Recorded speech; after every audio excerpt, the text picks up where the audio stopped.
Dear ladies and gentlemen, all speakers and participants of today's online event, welcome to our today's webinar on hydrogen outlook for the energy sector. On behalf of the ERRA Secretariat, it is my pleasure to open today's broadcast.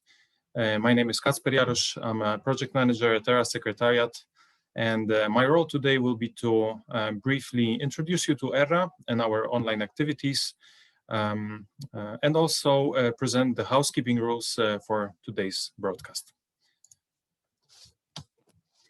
First of all, ERRA stands for Energy Regulators Regional Association, and in our work we focus on bringing together effective energy regulators with the necessary autonomy and authority to make positive change.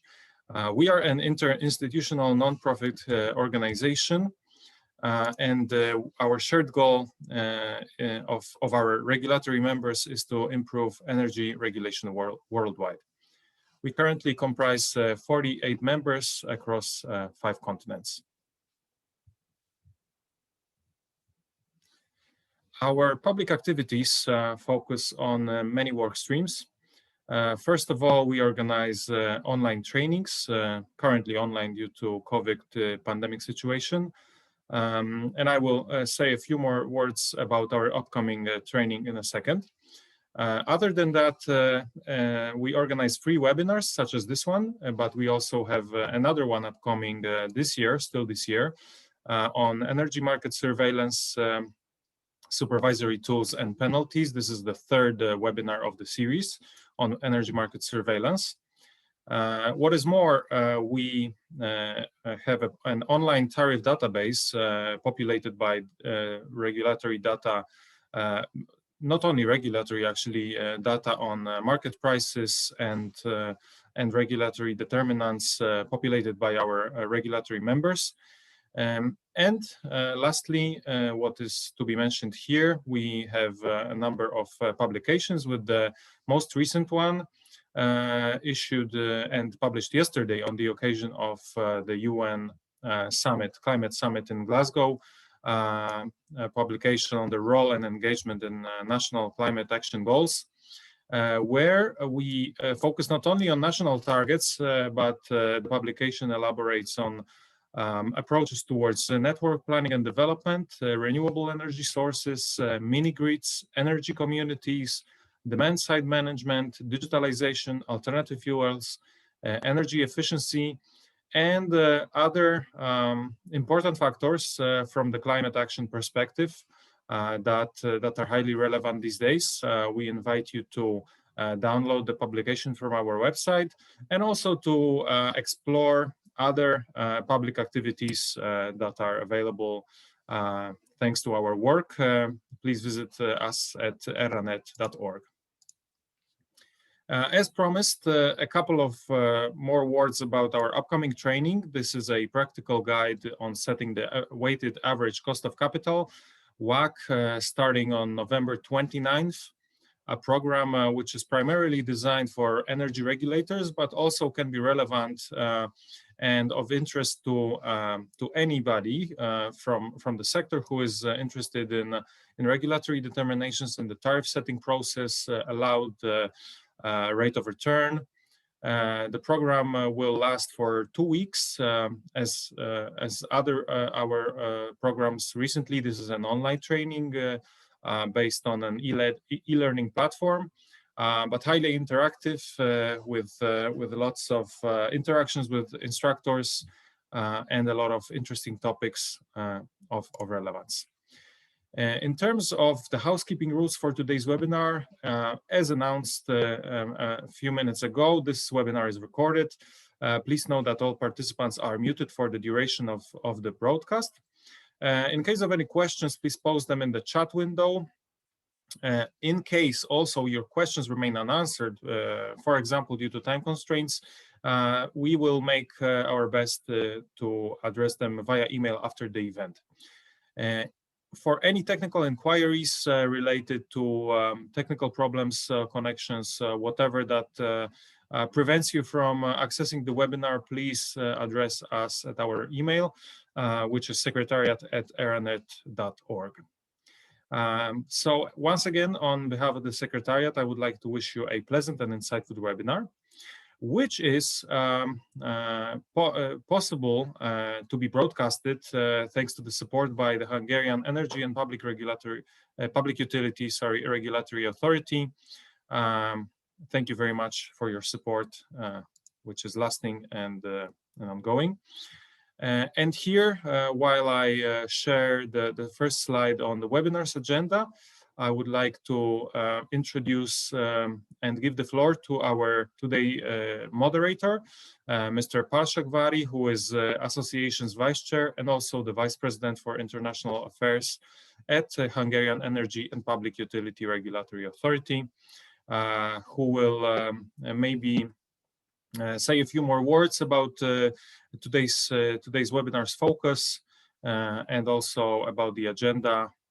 Paul, if you are here with us, I believe you are, welcome, and the floor is yours. Thank you very much. Thank you, Kacper. Can I get a confirmation that you can hear me? Yes, everything seems to be working fine. Thank you. Okay, so also let me welcome everybody on behalf of ERRA. I can see that the lighting conditions are not the best from where I am. I try to make it better, but that's where I can get. I hope it makes the trick. So thanks for the brief introduction. So today's webinar is about stock taking of hydrogen. I think it's very timely to talk about this because of this week's COP26 event in Glasgow, and hydrogen is basically said to be the kind of a missing puzzle of future's energy system, and hydrogen is very, very versatile. It can be used from industry to transport to grid balancing, even to heating, but this is not the picture what we see today mostly in the world. Hydrogen is mostly made of fossil energy and mostly used for industry feedstock. So then we have a vision, and we have currently a status, and the purpose of today's discussion is to first have a status of what we should do from a regulatory perspective, and also from a policy making perspective to get to a status where hydrogen can fulfill its place in the net zero carbon future energy mix. So for this we have very distinguished speakers with us. Let me just quickly go through on today's agenda. So first of all, we have two kind of policy type of presentations.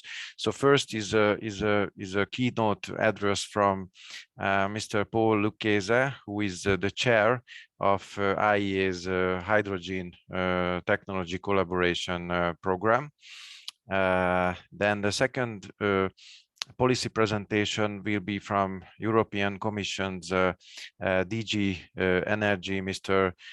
Justin Rosing, who will speak about the upcoming gas and hydrogen legislation.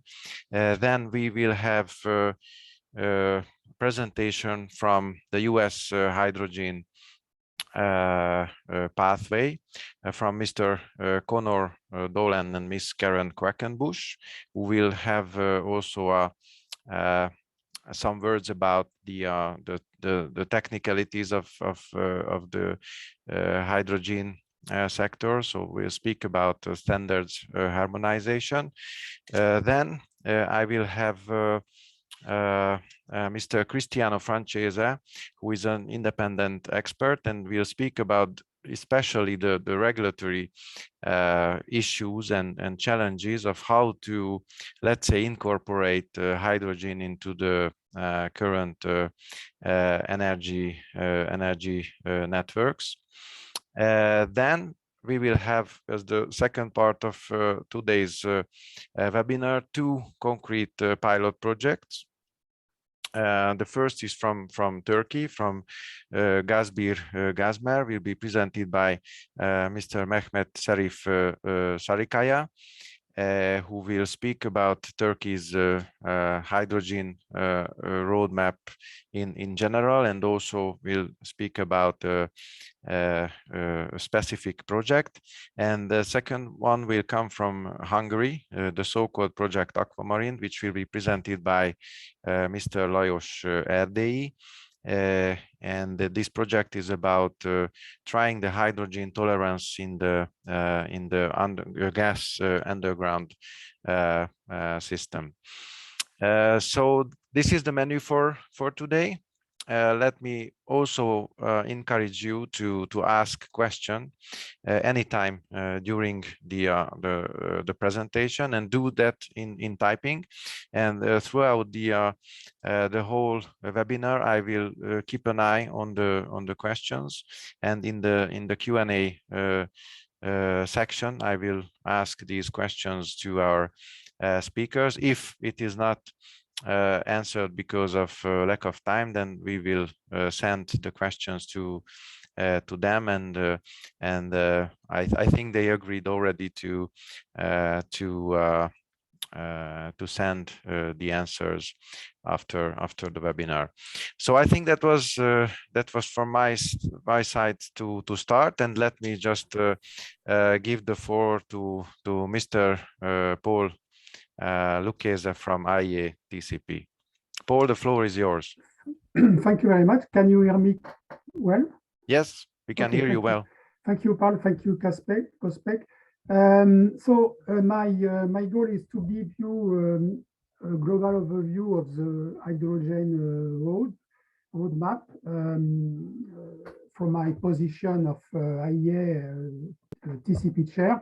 I don't know if I have to put myself the slide, or if you can put the slide on the screen. What is the rule? Kasper, can you help in this question? Yes, actually, Mr. LUCCHESE, whatever works for you better. I think we can share your slides if this is more convenient for you. Sometimes it avoids some technical problem if you can present the slide, and I will give you when okay. I think it's better from the network. Thank you very much. Okay. Okay, so next slide, please. So just to remind you that I am sharing this technology collaboration program and what we call a TCP. And TCP on hydrogen is one of the 39 TCP. It's a very original part of the IEA, a sort of decentralized family of IEA, besides the very well-known IEA team in Paris, 300 people, 300 permanent people, analysts publishing the very famous document.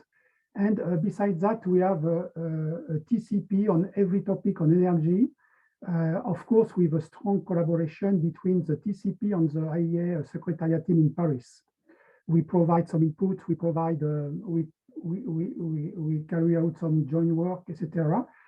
And so I am sharing this TCP on hydrogen specifically. So next slide, please. Oh, maybe, okay.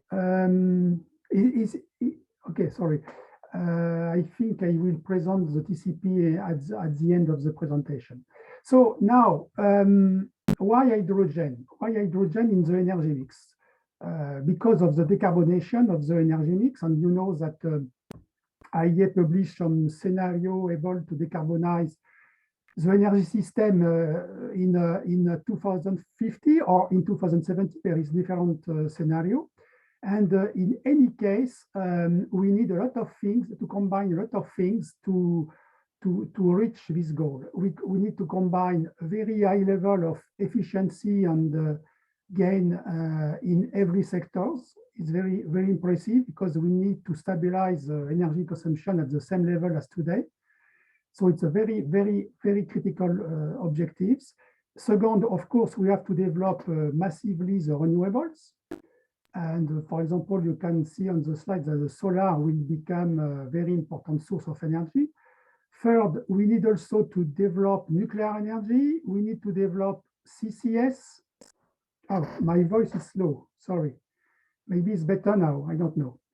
I will try to speak louder. We need to develop CCS, nuclear energy, and also, of course, it's not enough, and we need hydrogen to reach this goal of net zero by 2050.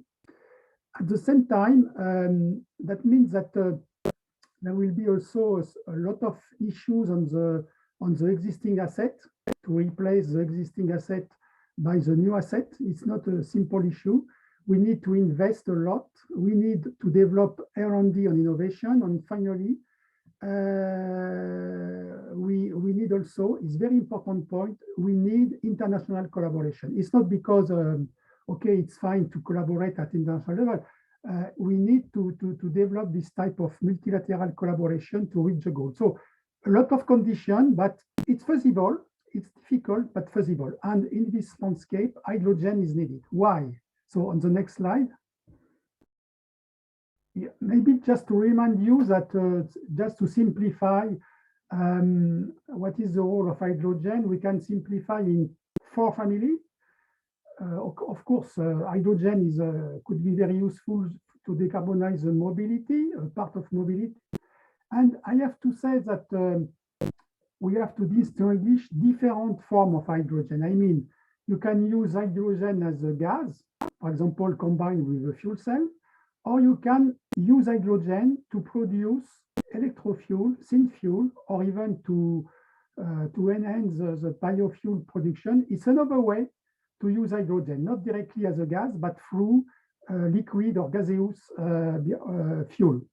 And in each domain, you will find the two ways. For example, for mobility, you can use a fuel cell with hydrogen. For example, now there is a lot of application in the heavy transportation, maritime, train, etc. But also, of course, through e-fuel, for example, ammonia for maritime application.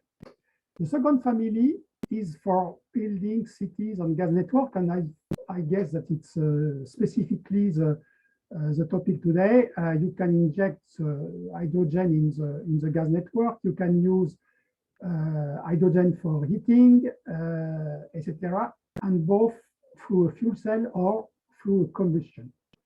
The third type of application is for industry.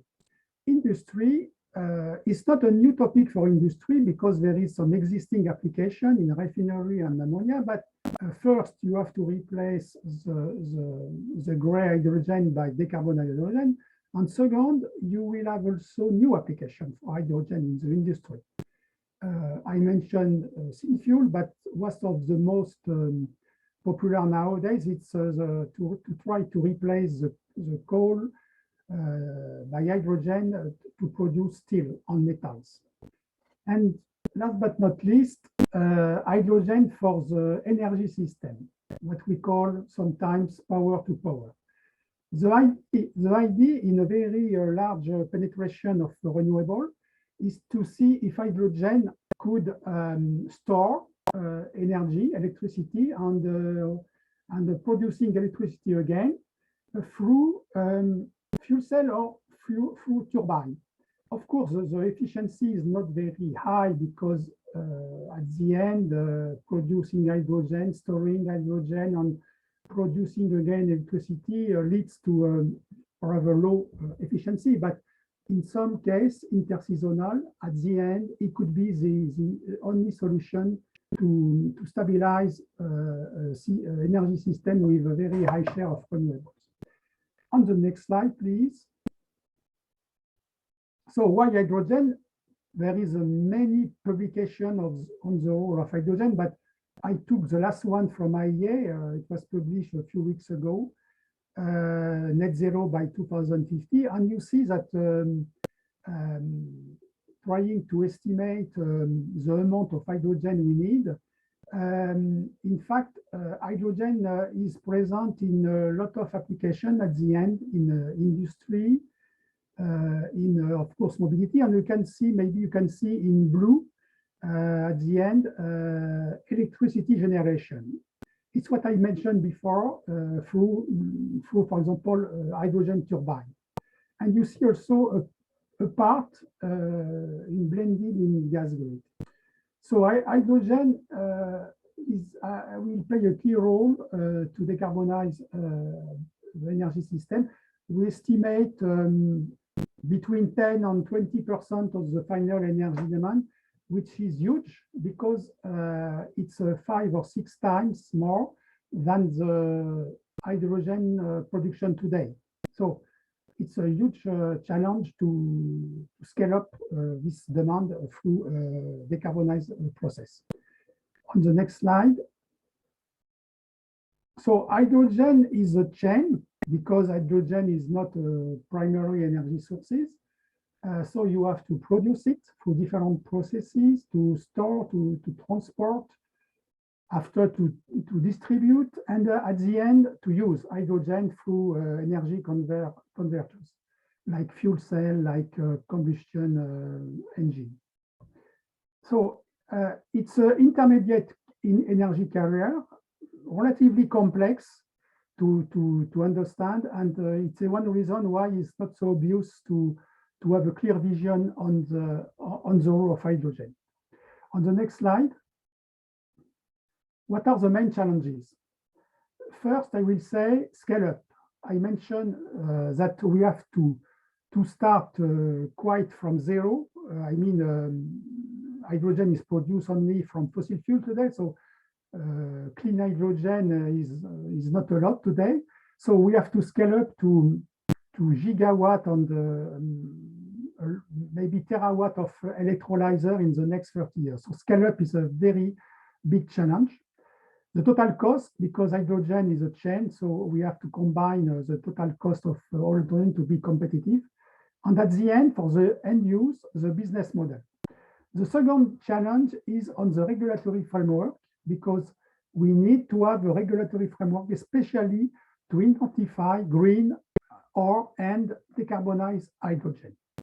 And the third challenge is about what's happened in terms of geopolitics, because hydrogen could be carried, and it leads to a new landscape of energy.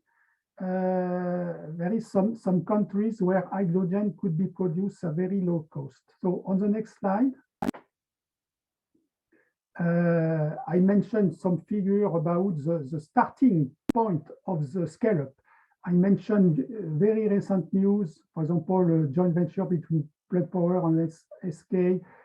India is also trying to build new gigafactory of electrolyzer. So it's a main challenge is to take the existing technology, PEM on fuel cell, PEM on the alkaline electrolyzer, and to scale up to 100 of gigawatt. So it's a big challenge. So first challenge. And you see at the end, we will need probably, if we try to convert the hydrogen share in the energy scenario to power, we will need about 3 or 4 terawatt of electrolyzer at the end of the story, full-time equivalent. Full-time equivalent, that means that it's much more for PV and wind. If it's nuclear, of course, it's less, because nuclear is able to provide electricity 80% of the time. But you see, this figure is very impressive. We need to develop, we start from zero now, and we need to develop several terawatt of electrolyzer in the next 30 years. On the next slide, cost is also an issue, and cost is a combination of the production cost plus the transport cost. So it's a very complex equation, and of course you can see a solution like pipeline, energy carrier, etc. And there is a lot of R&D innovation to carry out to reach a relatively low cost. On the next slide. Okay, business model, I will skip this one because it's very dependent of the sectors.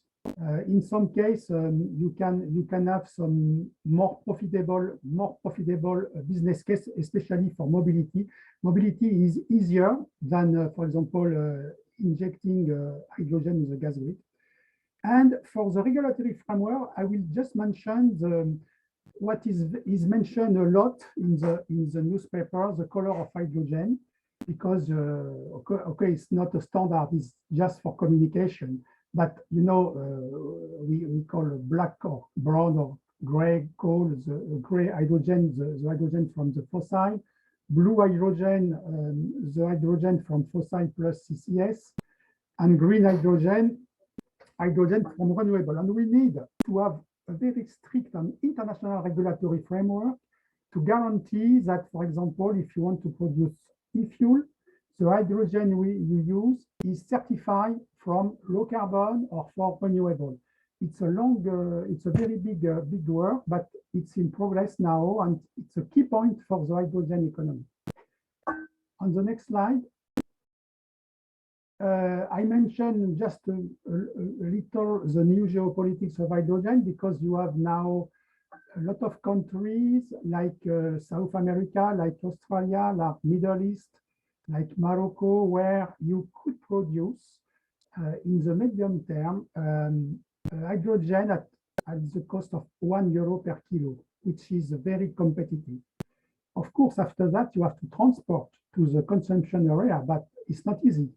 But there is a lot of projects, there is a lot of agreement in progress between importing countries like Japan, Germany, and possible exporting countries like Australia, Spain, Morocco, Netherlands, etc.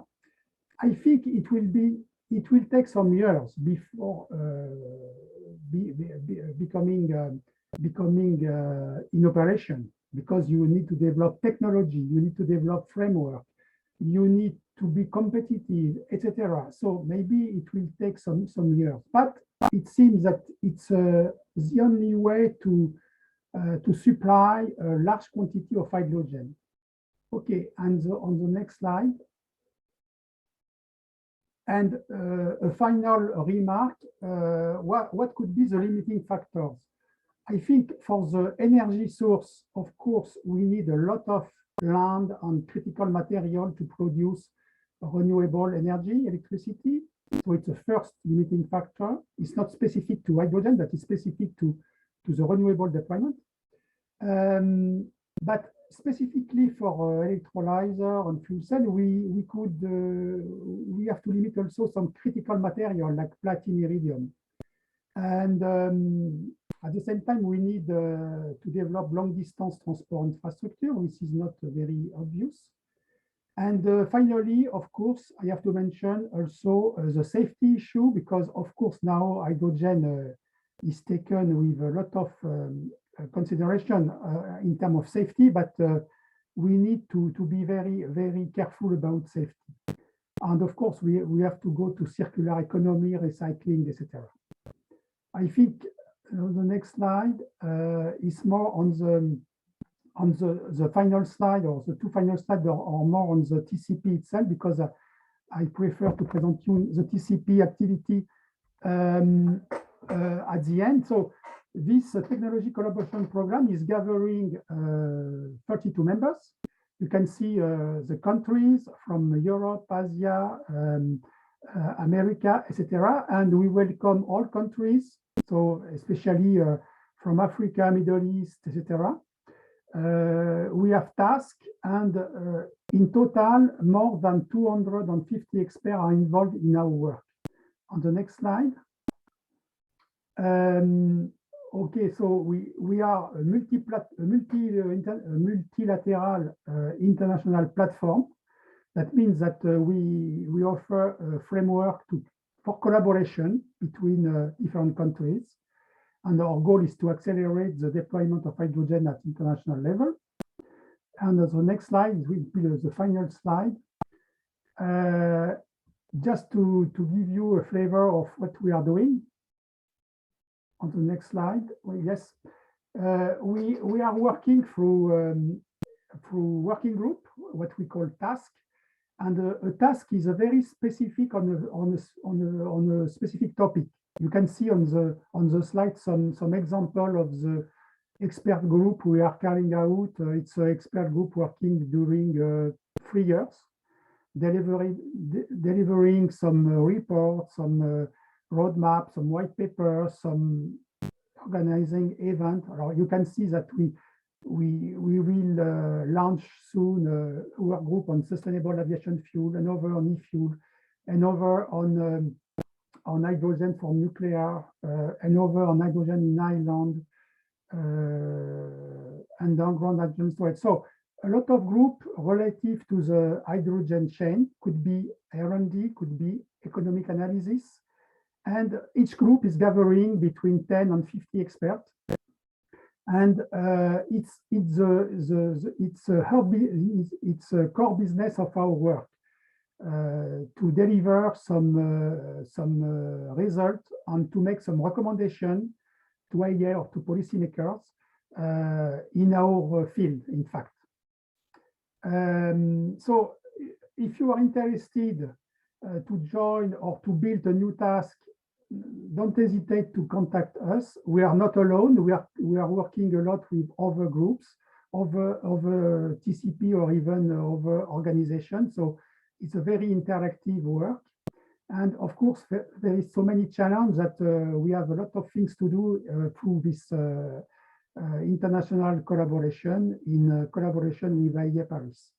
So thank you very much for your attention, and I am open for your question. And you can see on the last slide the contact point for our TCP. Thank you very much. Thank you, Paul, for great overview, and you shared with us many aspects and challenges of the hydrogen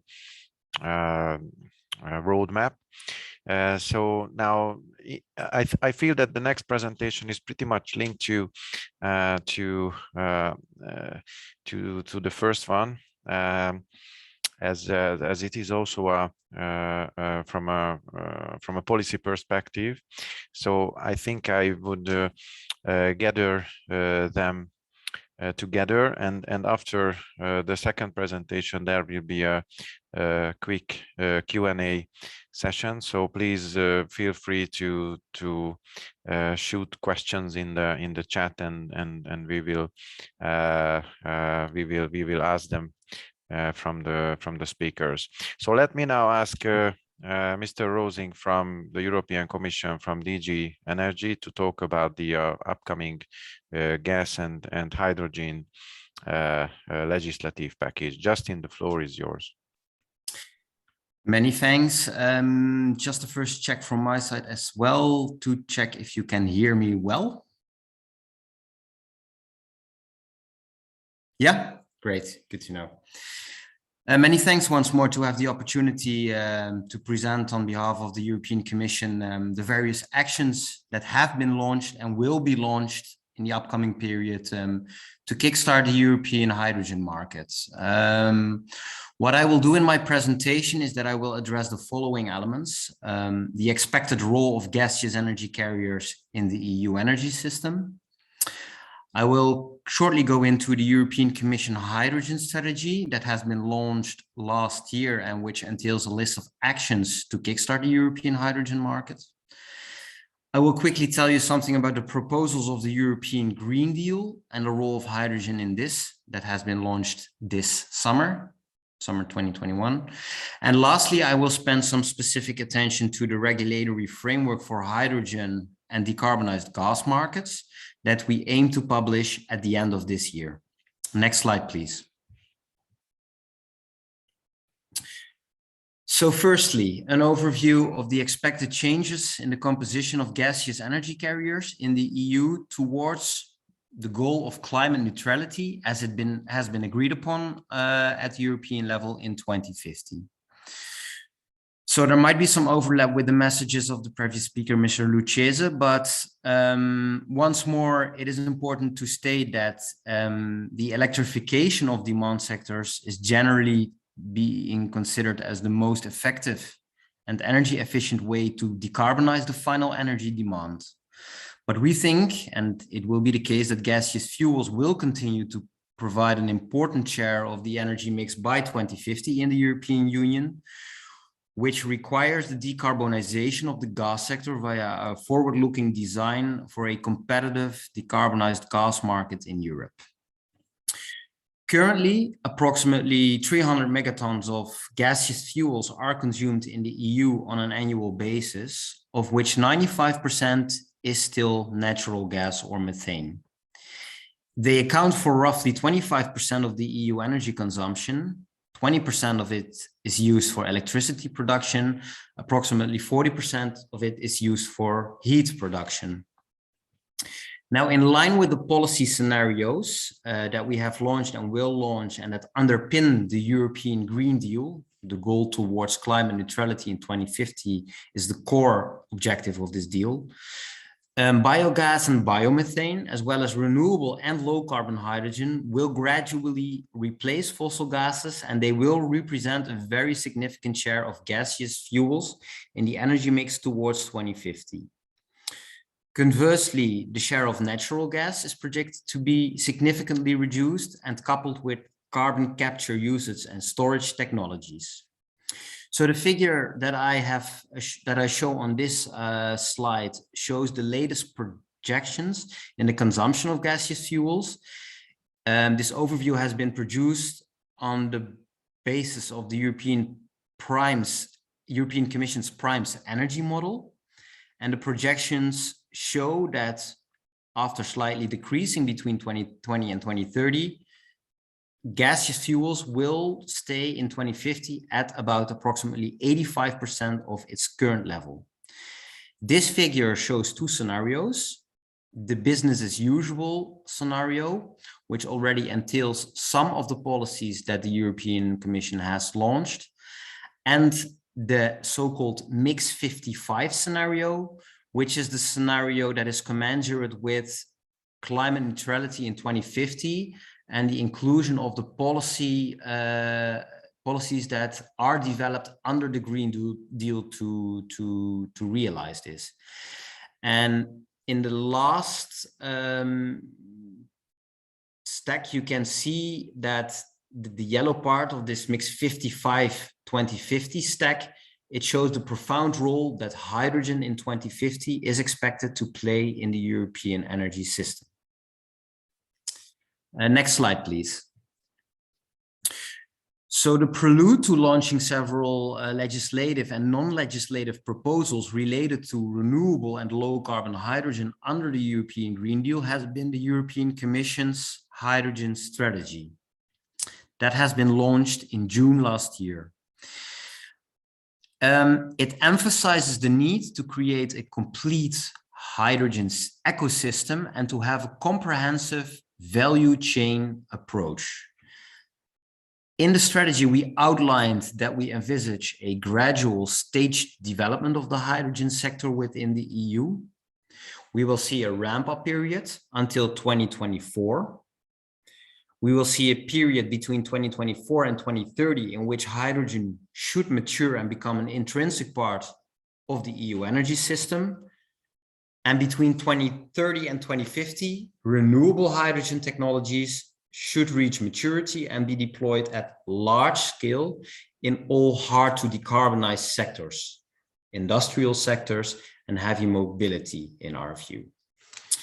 What is important to specifically point at is that we, within the strategy, have set strategic targets for renewable electrolyzers, or electrolyzers that are fueled by renewable electricity.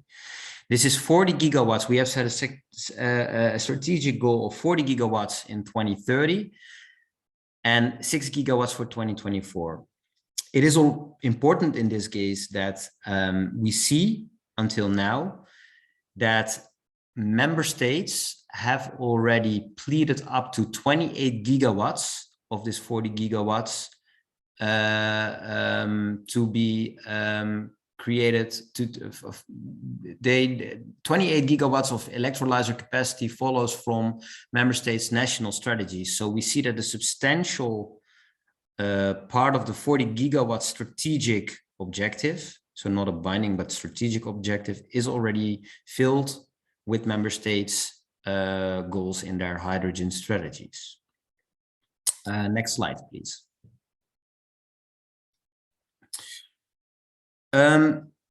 It's important to state that our medium to long-term priority is a focus on the role of renewable hydrogen. There are three reasons for this. It's truly compatible with the EU goal of climate neutrality. It would complement the energy transition towards a renewable-based electricity system. And according to projections that we have used, we think that renewable hydrogen production will be the most cost-effective pathway in the long term. So with the legislative package that implements a part of the Green Deal that we have presented in July, we believe that we have already provided a first step to enable the uptake of renewable hydrogen, and that is shown on this slide. Firstly, we have proposed a revision of the Renewable Energy Directive, which is the main instrument at European level to stimulate the role of renewables. Within this revised directive, proposal for a revised directive, a definition and certification system for renewable hydrogen has been included. And we have proposed specific targets for the lead markets in hydrogen, industry and transport in the year 2030. For industry, the European Commission has proposed to the member states that at least half of the hydrogen consumed in 2030 is renewable. And for the transport sector, renewable hydrogen should at least reach 2.6 of energy consumption in 2030. And we are well aware of the fact that that will ask huge investments and a huge increase of renewable electricity, but it should be possible. Secondly, the European Green Deal package provides generic support for the production of renewable and low carbon hydrogen through the proposed energy taxation directive. Thirdly, this summer we have launched the Alternative Fuels Infrastructure Directive, and it requires member states to have a refueling station every 150 kilometers along the so-called TEN-T Trans-European transport networks in the upcoming years towards 2030.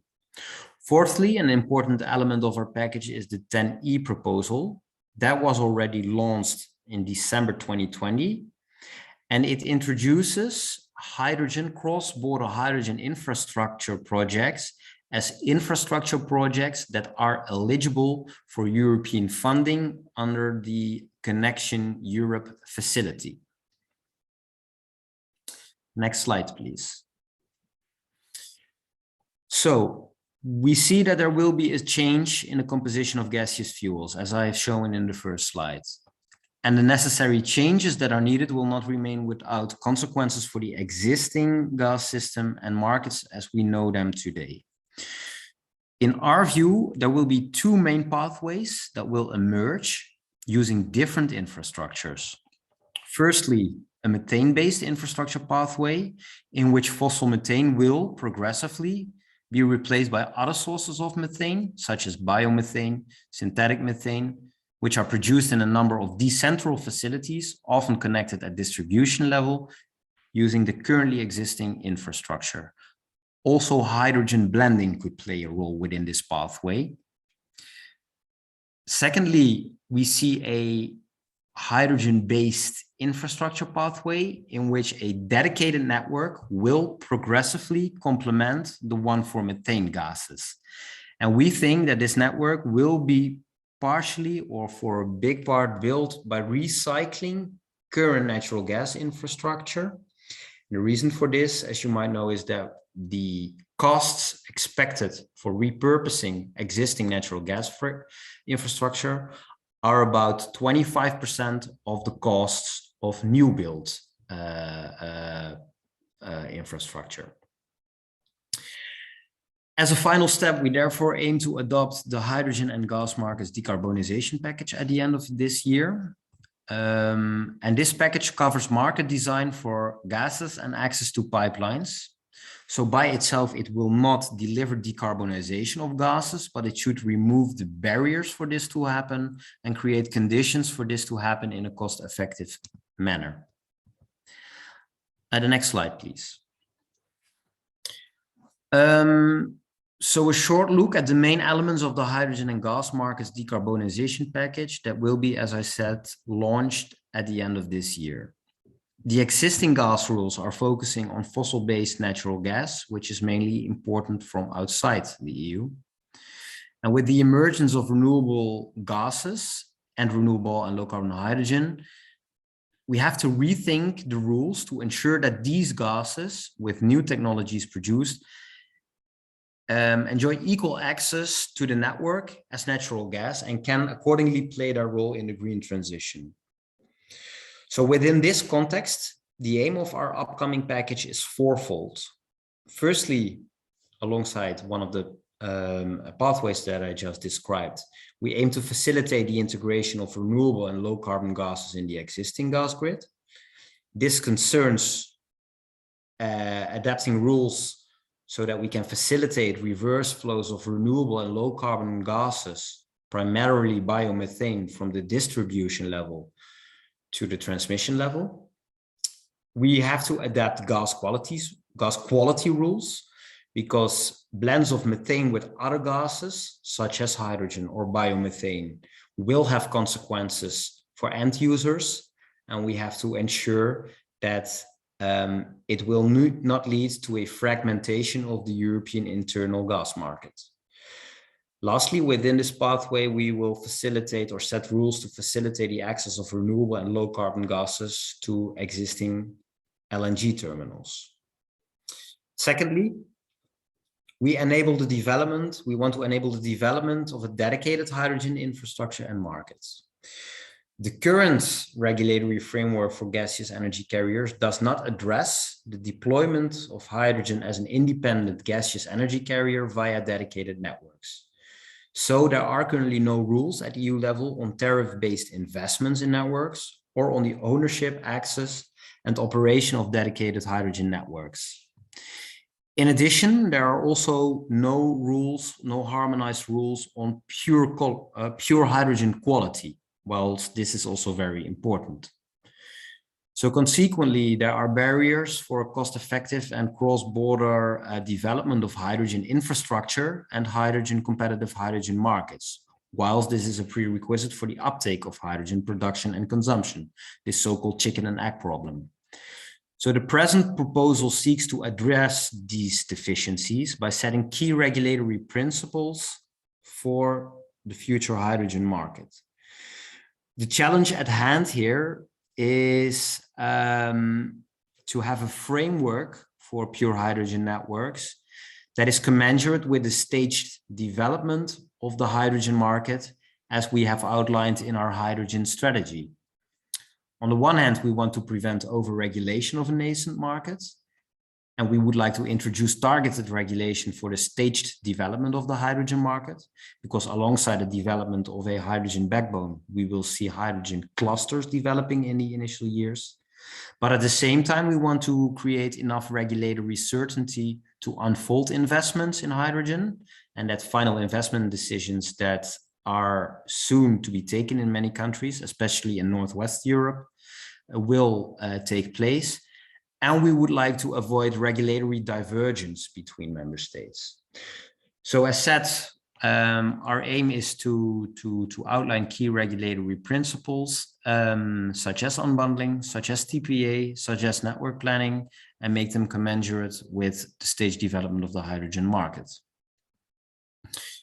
The third part is that we aim to foster integrated network planning between electricity, gas, and hydrogen networks. So what we aim to improve is network planning of various energy carriers at national level, because unfortunately today they are not always seen as complementary, while this is a key feature of an integrated hydrogen or integrated energy system and the approach that we envisage for the EU. So the idea is that with the launch of our package, national network operators of electricity, gas, and where relevant hydrogen will come up on a biannual basis with a joint network development plan. As a last part, we also aim to promote consumer engagement in renewable and low carbon hydrogen markets. Although, as said, our focus is on the industry and heavy duty mobility sectors, we should also empower consumers to make renewable and low carbon choices at local level.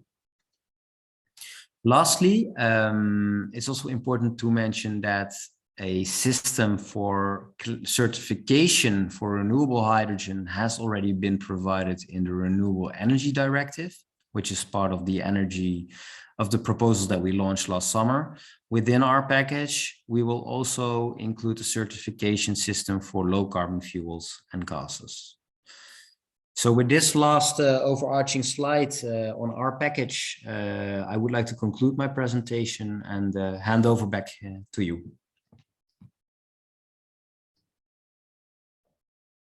Thank you very much, Justin, for giving us some hints and some information regarding the European Commission's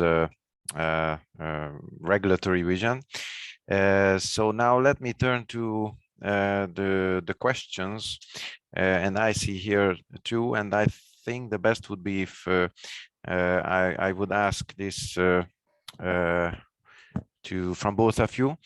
As Paul mentioned, the challenges, and one of the challenges are the technology, and I think both of these questions are about the technological challenges. So first is the hydrogen's efficiency loss when producing, transporting, and using it, and the second is for the transport of hydrogen. As Justin said, there are basically two options: whether to build new hydrogen dedicated pipeline, or to repurpose the gas ones to hydrogen ones. And that's the second questions, whether the existing methane pipeline could be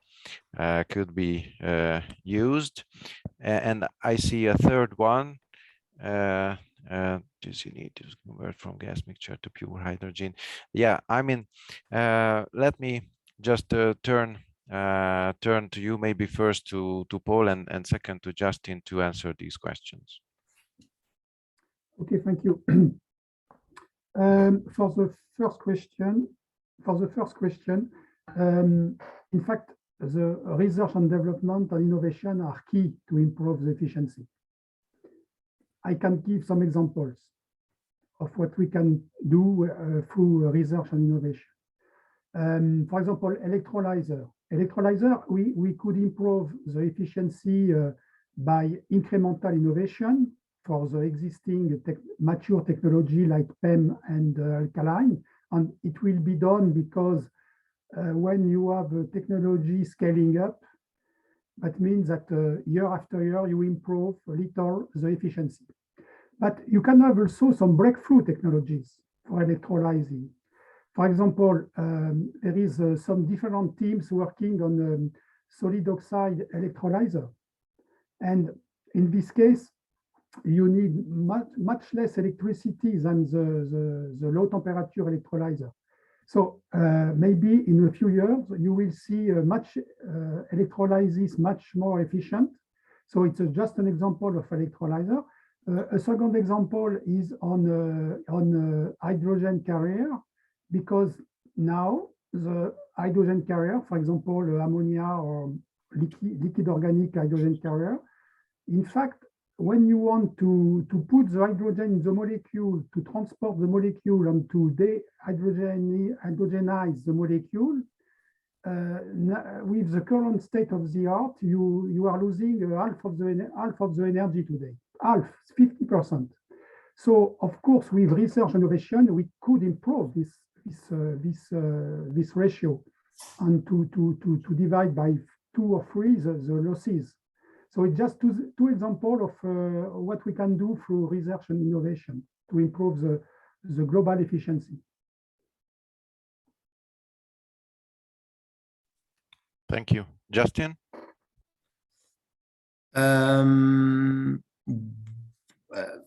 Would you like me to pick up on these questions or the other questions?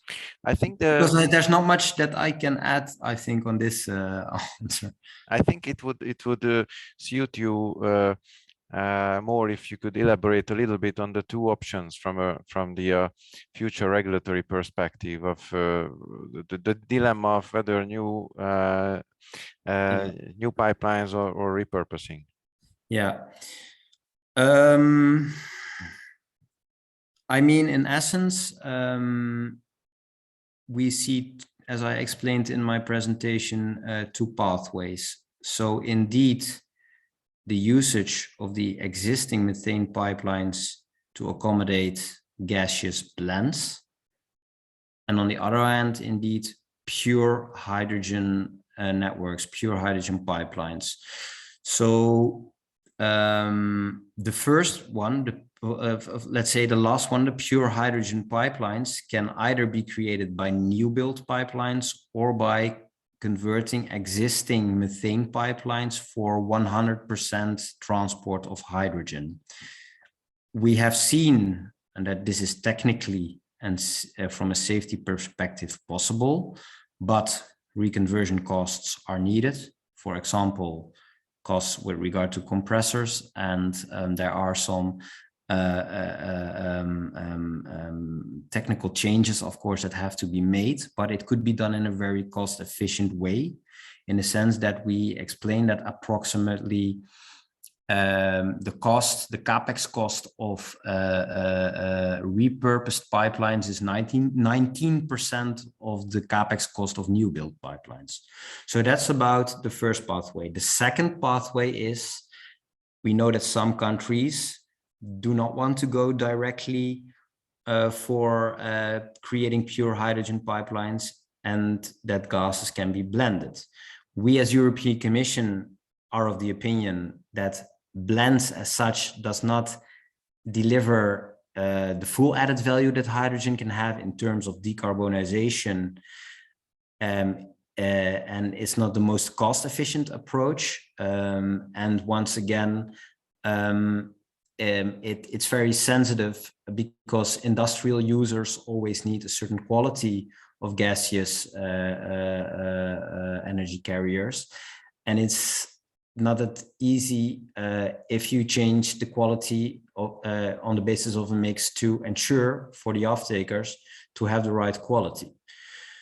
So blending should be allowed, but it should be in such a way that end consumers can accommodate it, and of course that it doesn't have the negative consequences for the existing internal market. So we try to accommodate and come up with rules within our package that allow for blending in such a way that the internal market is not negatively bound by it. But once more, in terms of its deployment for decarbonization purposes and for its end users, the direct deployment of pure hydrogen via dedicated pipelines, mostly because of the cost efficiency repurposed pipelines, but of course also sometimes new build pipelines. We estimate 65% of the European hydrogen network would be repurposed pipelines, approximately 35% new build pipelines. And that's the pathway that we envisage to be the most effective. So I hope this answered this. Yeah, thank you for this. Let me ask, because I think there is also a comment and a question regarding blending. So let me ask the same from Paul. So how you see that that blending, what kind of technological future does it have? I share the view of Justin. I agree totally what he said. It's a mix between repurposing and new pipeline. I have in mind some example in France, for example. Pipeline is very effective when you have, for example, a very short or medium distance and a source of massive production and a source of massive consumption. For example, when you have 100 or 200 and 300 kilometers and you have a few, 1 or 2 or 3 gigawatt of production, it's very effective to use pipeline to carry hydrogen for, I don't know, for example, industrial area, you know, ammonia plant or refinery or everything with heavy industry. So, so in this case, pure hydrogen is the most effective solution.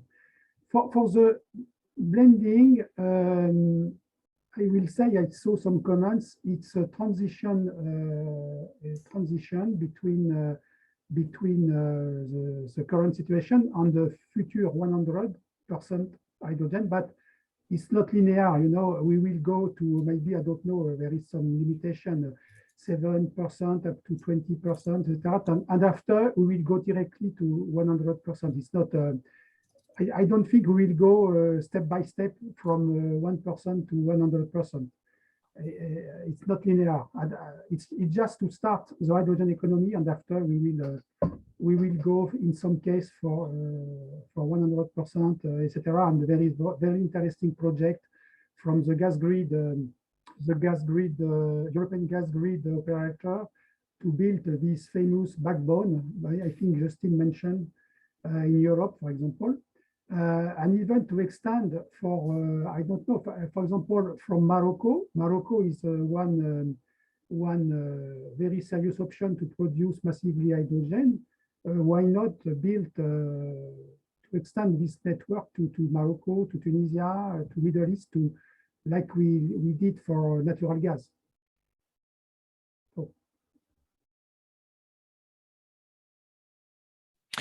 Thank you very much for reacting to that.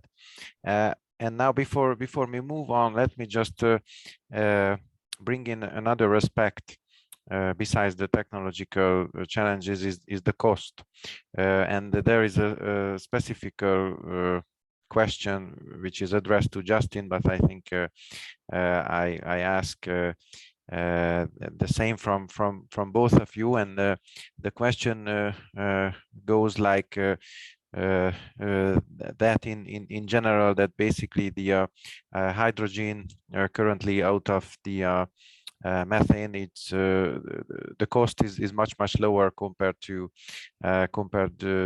renewable and the low carbon hydrogens. So maybe I should formulate it in a way that it's clear that it's costlier, and we have seen that there is a ramp up which takes basically 2 decades. That's what we have seen in the graph from Justin. So how should we tackle the cost challenge, and what should we do? And as we are in a regulatory forum, so what would be your advice for the regulators and the policymakers to tackle the cost dilemma?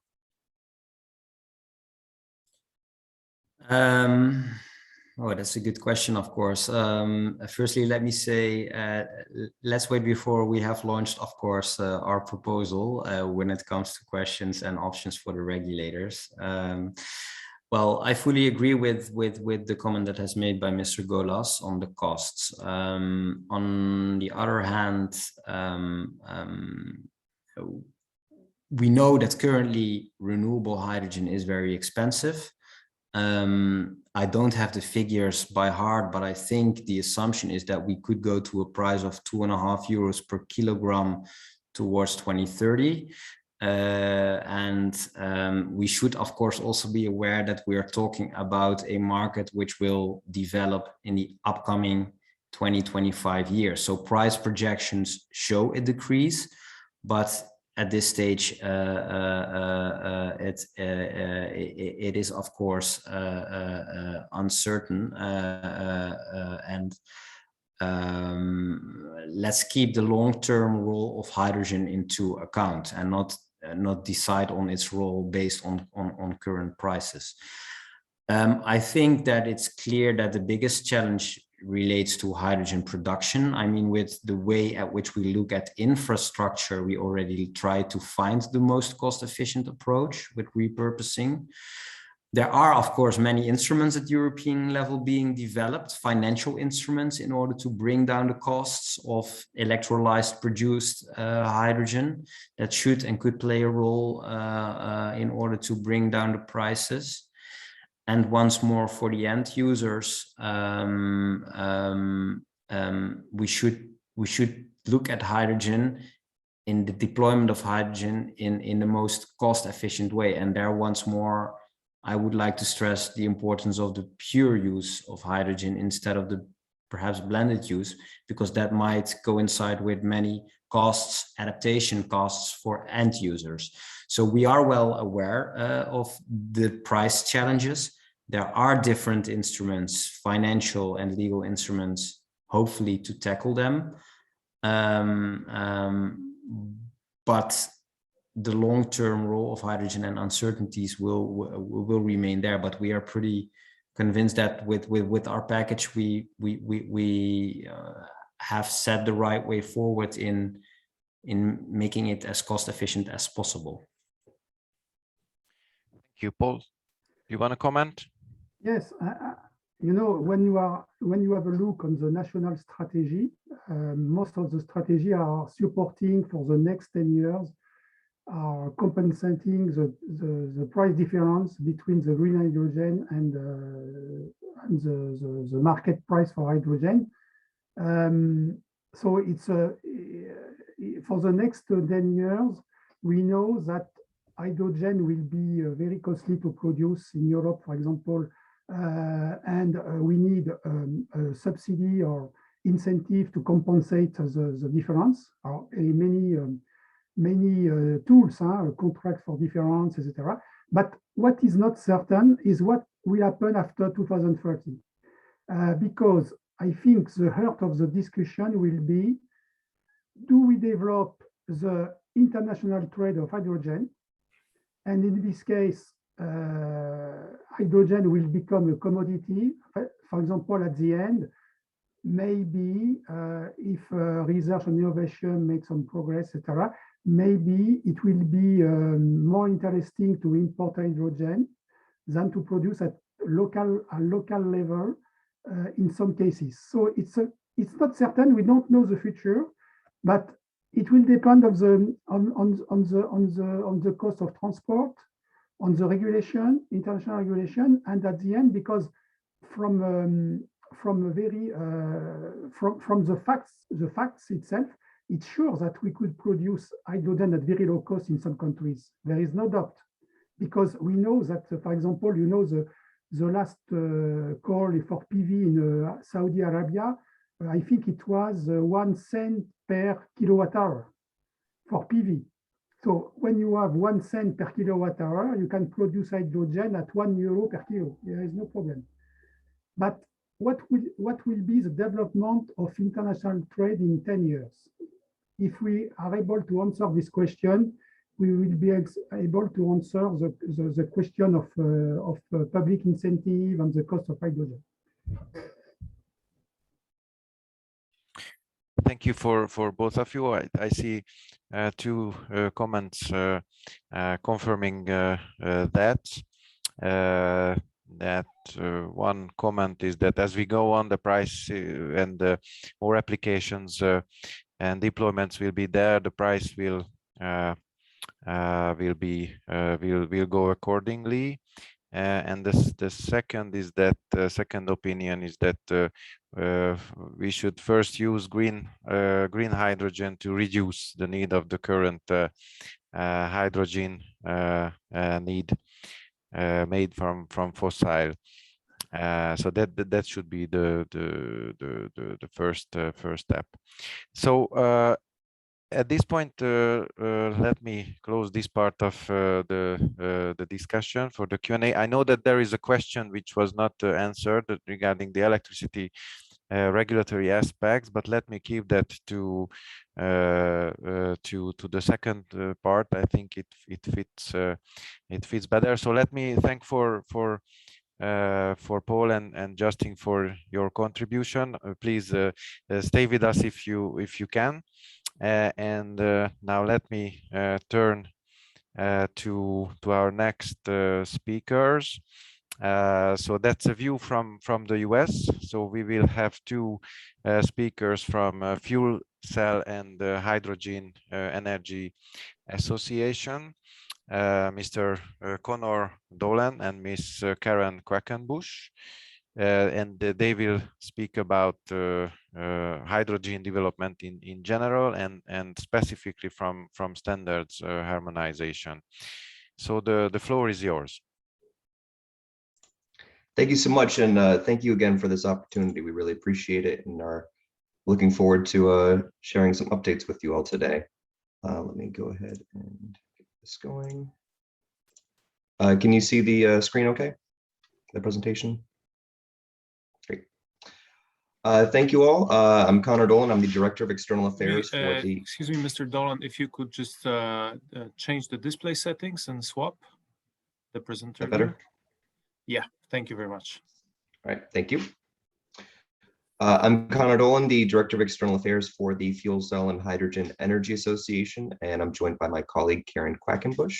As Paul said, we will begin with a quick overview of the state of the hydrogen industry here in the United States, and then so I'll hand it over to Karen to go over hydrogen standards harmonization. So with that, I'll go ahead and get us started. FCHEA is a trade association representing over 70 companies throughout the hydrogen supply chain. We have a very global membership base and are focused on expanding awareness of hydrogen with regulators, policymakers, and the media and other stakeholder organizations. Here is just a quick cross-section of our membership. As you can see, we cover all the bases of the industry from hydrogen transportation, power generation, energy storage, aviation, marine propulsion, and the like. So we have a very large cross-section of membership encompassing the full global supply chain. I'm going to start today going over our US roadmap to a US hydrogen economy. This was just published about a year ago and details a 10-year plan for how we see the hydrogen economy developing here in the United States and the benefits of doing so. From a highest level, there's four main reasons why there's so much investment and momentum right now in hydrogen, and that is the potential for economic growth and employment, resiliency and reliability benefits of hydrogen, as well as reduction in local air pollutants and greenhouse gases. So there's 5 main use cases of hydrogen that's outlined in our report. First is power generation and grid balancing. That's using hydrogen for centralized power, including energy storage, and distributed power, including off-grid and backup power. Hydrogen as an energy carrier is a particularly interesting area right now. I'm sure there, as my colleagues earlier from the EU were talking about, hydrogen as an energy storage mechanism is extremely popular, especially for seasonal energy storage, for long duration and large scale storage. It's seen by many as the only viable option for that, especially as we get an increasing penetration of renewables on our utility grids. Next is hydrogen as a transportation fuel. That includes material handling equipment. There's actually over 50,000 fuel cell powered forklifts in operation across the United States today, in operation in warehouses and distribution centers from the likes of Walmart's, Amazon, and other major retailers and suppliers here in the United States. Light duty and heavy duty fuel cell vehicles are also growing in momentum. We have over 10,000 fuel cell vehicles on the light duty side in operation in consumer hands in California today. And we have a few dozen early commercialization and early demonstration opportunities for medium and heavy duty vehicles. And increasingly, we're seeing more traction in rail and marine propulsion and aviation as well. Fuel for residential and commercial buildings is another popular topic. As we heard earlier, blending into the natural gas grid is a very interesting opportunity. We have some early demonstrations here in the United States in this aspect and hope to continue with the momentum on that side. Feedstock for industry is seen as a very interesting opportunity. It's a very hard to decarbonize sector.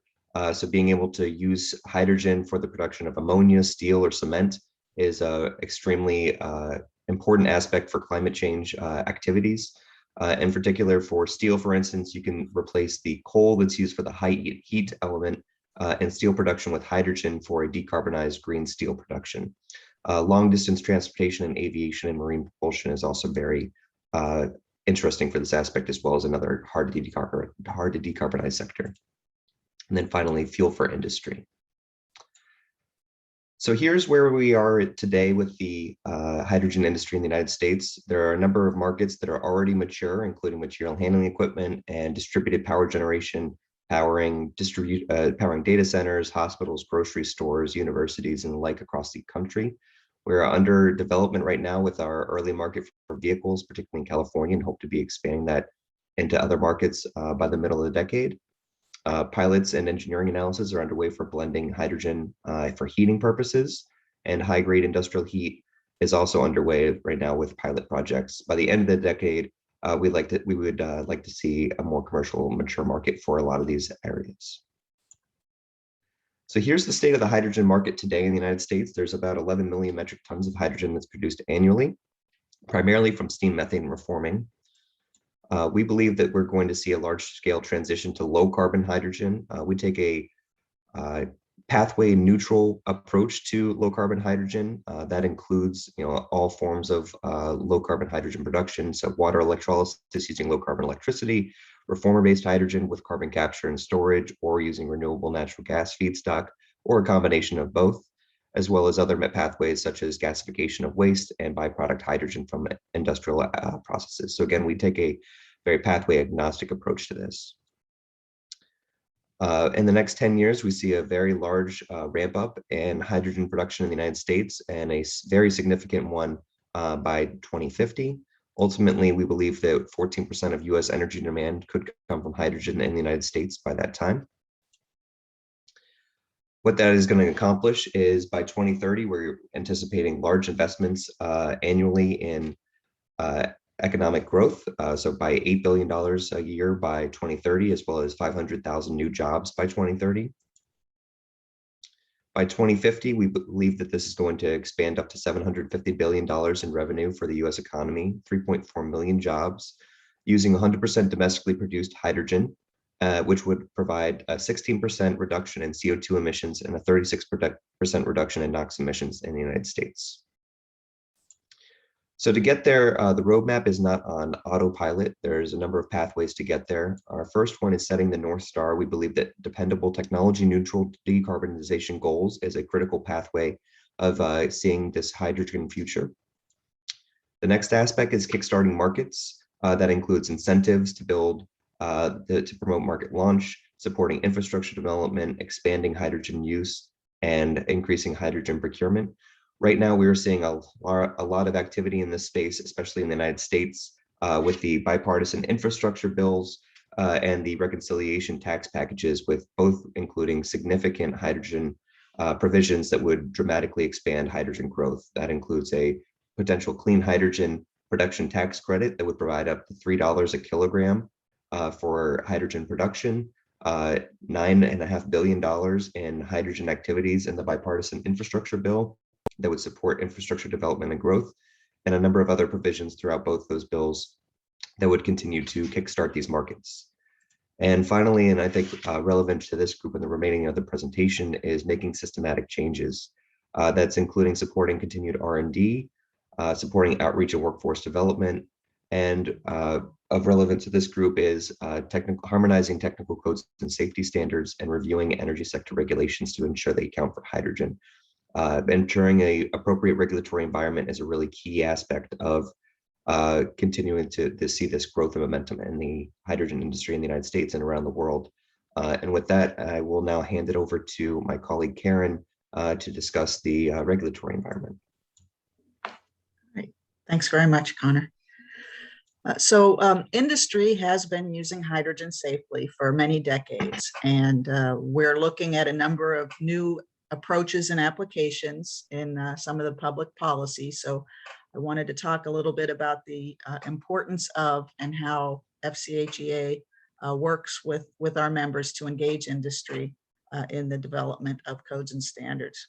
We have a number of forums that we use to identify the research and development needs, and particularly those that contribute to the data necessary to develop codes and standards to ensure safety and performance and instill the public confidence that we need to move forward with some of these new activities.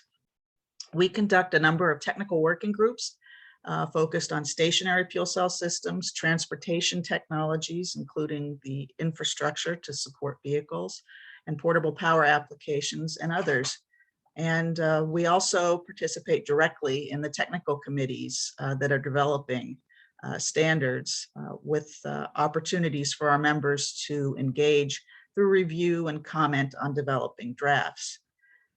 We are very active in some international activities. ISO TC 197 is the International Technical Committee for Hydrogen Technologies, and IEC TC 105 is the International Technical Committee for Fuel Cell Technologies. And so we participate directly in those technical committees and engage our industry members to review and comment on the appropriate draft documents to make sure that best practices are included early on in the development of requirements. We also monthly host a coordination call that includes the Codes and Standards Development Organization representatives.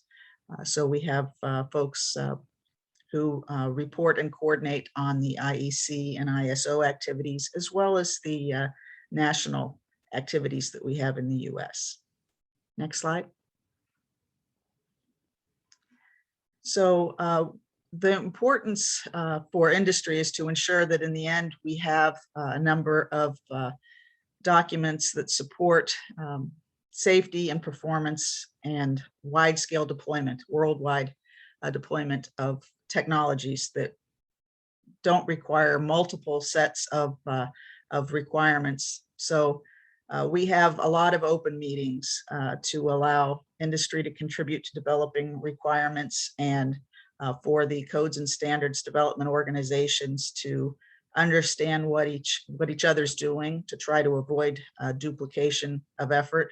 And we share our technical resources on our hydrogen and fuel cell safety report website, as well as sharing the codes and standards and regulations that are applicable to fuel cells and hydrogen technologies on www.fuelcellstandards.com. So we have a number of mechanisms for sharing industry best practices and helping to assure harmonization. Next slide, please. So for the purposes of this talk, I want to distinguish a little bit, particularly as it relates to the US, what regulations, codes, and standards really are. In the hydrogen and fuel cell codes and standards arena right now, the regulation that's getting a lot of effort right now is the Global Technical Regulation 13. That will allow participating countries to adopt national regulations that assure the safety for fuel cell vehicles. We have codes that are mainly fire codes, for example, building codes, fuel gas codes. Those are requirements and they're jurisdictional based. We have a lot of jurisdictions in the US.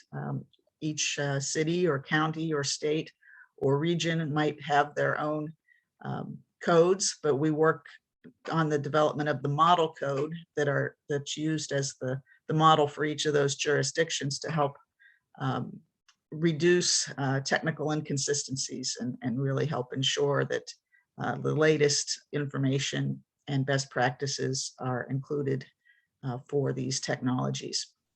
We have a lot of national standards activities also. SAE, for example, has developed a number of standards for vehicles and interconnection devices with vehicles. CSA has gaseous hydrogen vehicle series standards. The Compressed Gas Association has their industry best practices document. ASTM does a number of testing standards, and there are many, many others. And of course, in the international arena, we have the IEC TC 105 62282 series of documents, and in ISO TC 197, their 19880 series of documents, which really covers the fueling stations. And there are a number of others.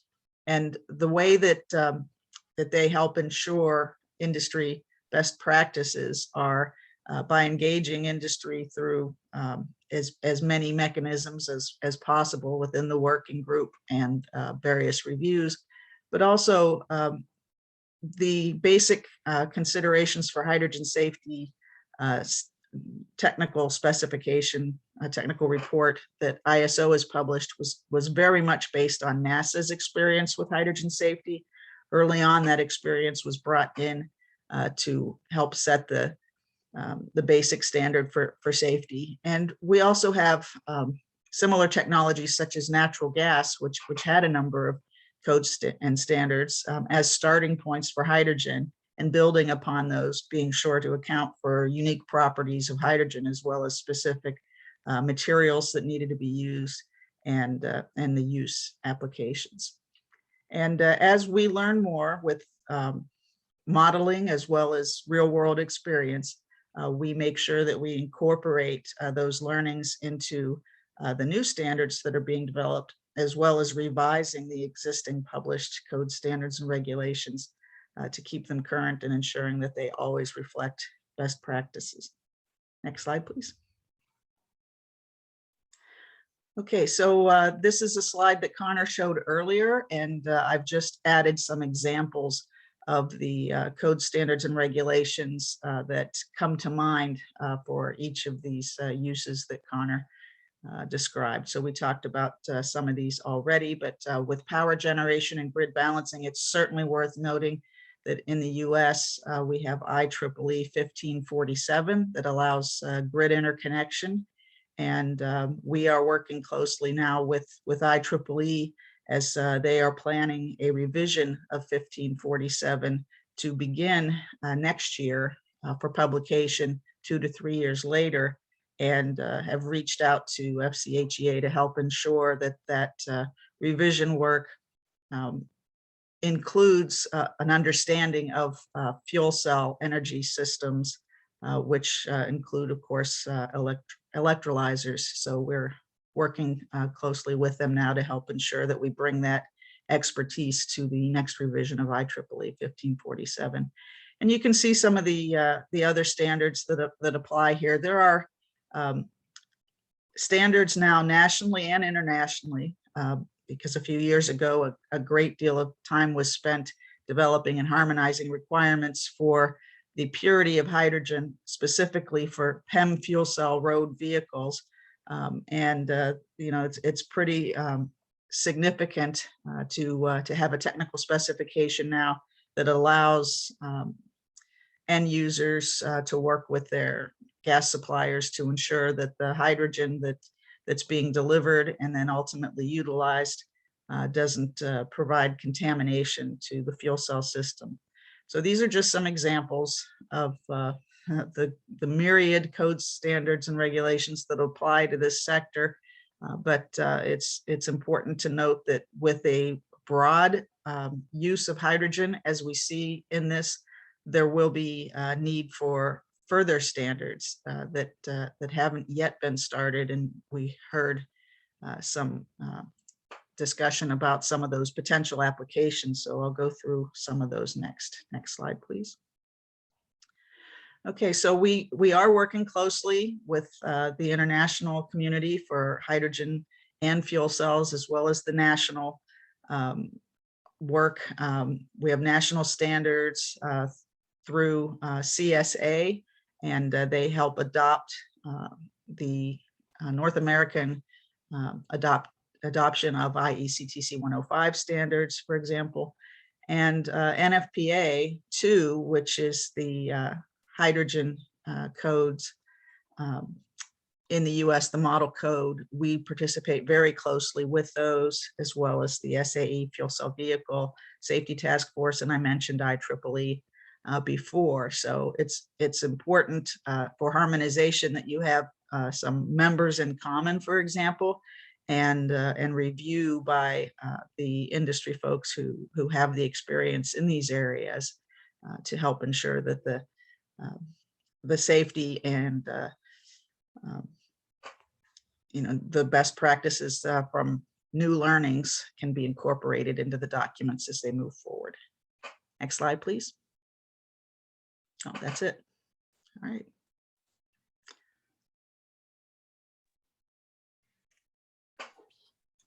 Sorry, I think I hit the down button to go to the end. If Karen, I think you still had a couple more slides. Okay, great. All right, thanks. All right, so we're promoting harmonization through making sure that industry's engaged, and we have working groups to do that. We also have the opportunity to weigh in on new issues that arise. We've had a lot of recent uptick in interest in activities such as hydrogen and fuel cells for aviation, for example, heavy duty and medium duty vehicles and the infrastructure to support them. And so we have the opportunity to, within our working groups, focus on areas of interest like that. We have our safety report and fuelcellstandards.com, as well as a regulatory matrix that we update quarterly just to keep industry up to date with the progress that's being made in all of these codes, standards, and regulations. Okay, next one. All right, so this is the slide I wanted to highlight here because we talked about some new uses of hydrogen. ISO TC 197 has made significant progress on standards for hydrogen fueling stations and the components for those stations. But some of these new uses that include, grid interconnection and hydrogen from renewables, blending, and so on, kind of cross different boundaries of expertise. And so ISO TC 197 members have considered developing standards on things such as hydrogen natural gas blending about 5 or 6 years ago, and realized that while it's very important and we do want to contribute to it, we don't have all the expertise necessary for that. Different regions have different compositions for their natural gas, for example. And so we would need to have a very coordinated, broad-based working group really to handle a cross-cutting issue such as that. And so ISO TC 197 is just in the process now of launching their first technical subcommittee that is going to be a home for handling these cross-cutting and integrated systems that are just outside the normal scope of pure hydrogen technology. So I look forward to that getting started, and certainly we'll be reporting on it in our hydrogen and fuel cell safety report, because it is an opportunity to finally tackle some of those things that are really cross-cutting and are kind of at the heart of a lot of the public policies that we're seeing discussed and developed now.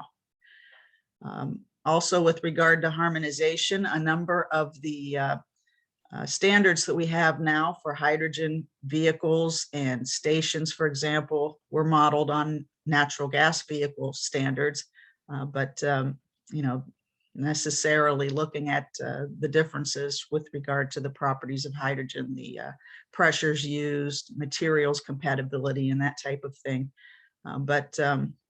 It's really important, particularly for our members who are looking at wanting to be able to develop a product that has a global market, that national and international requirements are harmonized. We don't want to have different technical requirements for different regions of the world. So it's important to our members, and we do participate in these things to help ensure that.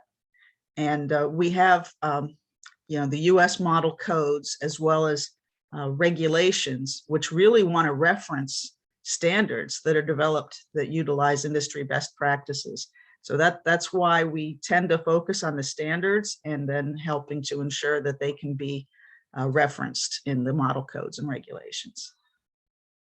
Okay, next. All right, so our challenges really are, making sure that we have harmonization of requirements and coordination of the standards activities to make sure that they reflect the needs of industry, which, as we see, are growing now with some of the increased potential uses for hydrogen, and addressing these cross-cutting areas that haven't yet been fully addressed, to make sure that the hydrogen experts can work alongside the experts from some of those other areas, such as aviation, hydrogen locomotives, hydrogen natural gas blends, hydrogen at scale, and so on.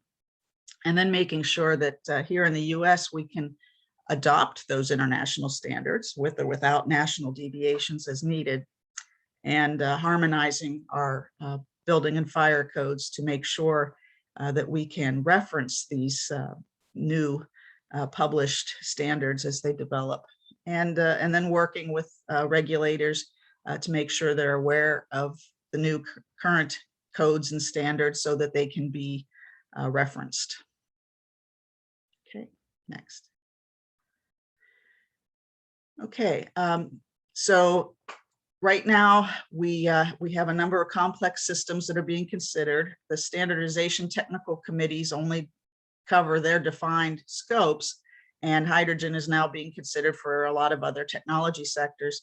So developing that big picture that we showed earlier does require a lot of coordination, and we're now hopeful that the ISO TC 197 new subcommittee could be the home for that collaborative work. So I look forward to seeing that progress as it's formally launched. Okay, next. Okay, so we've heard about the policy drivers for moving toward hydrogen and reducing the carbon footprint, and there's a lot of policy support underway to help enable the large-scale development and deployment of low-carbon hydrogen production and end use. So it's just important to get the stakeholders together to develop the code standards and regulations across the sectors and harmonize those requirements. And then, of course, develop and maintain those documents to reflect lessons learned and technological advances. Okay, next. All right, and there's some resources for further information and our lists of code standards and regulations and the activities that are happening with modeling and other harmonization efforts.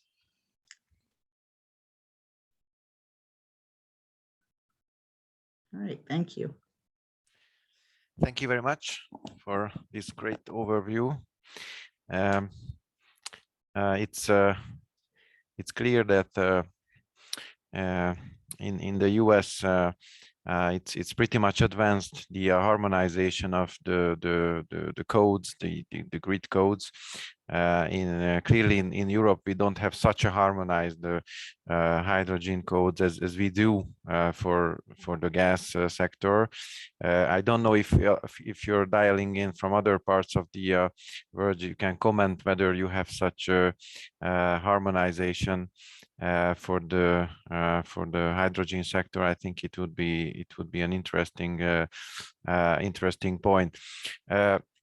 There is a question from Martin that how to cope with the fluctuating gas mixtures. Yeah, I think it's interesting from blending and deblending point of view. And also let me add to that, because that can be asked from the transport perspective, but also if you can answer to that from the consumption side perspective, because I have seen that it's my impression that there is a more emphasize in the US view on consumption's side, like the aviation, hydrogen use in aviation, hydrogen use in heating. First, it's a two-step, if I understand well. It's blending heating for the first some years, and there's a clear hydrogen for heating. So how you deal with that from harmonizing the technological requirements for the mixture point of view? Thank you. Right. So the complexity of the answer is one of the key reasons that ISO TC 197 members weren't prepared 5 to 6 years ago to take on blending, and still aren't prepared to do it alone. Those kind of questions are going to require some input from a large variety of experts. But I can tell you that there are currently hydrogen quality specifications for different uses out there. And so the end use application is going to drive really the mostly the cleanup at the end, and therefore the economics of carrying hydrogen this way.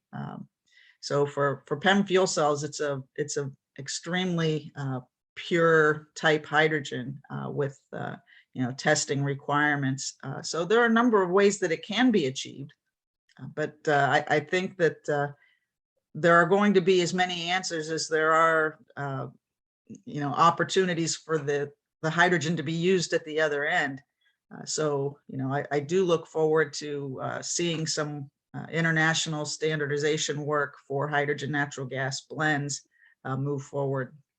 But it's going to take a lot of the folks who are currently involved in natural gas and understand their current composition requirements and trying to figure out how to meet the policy goals safely and have a commodity at the end that can be used.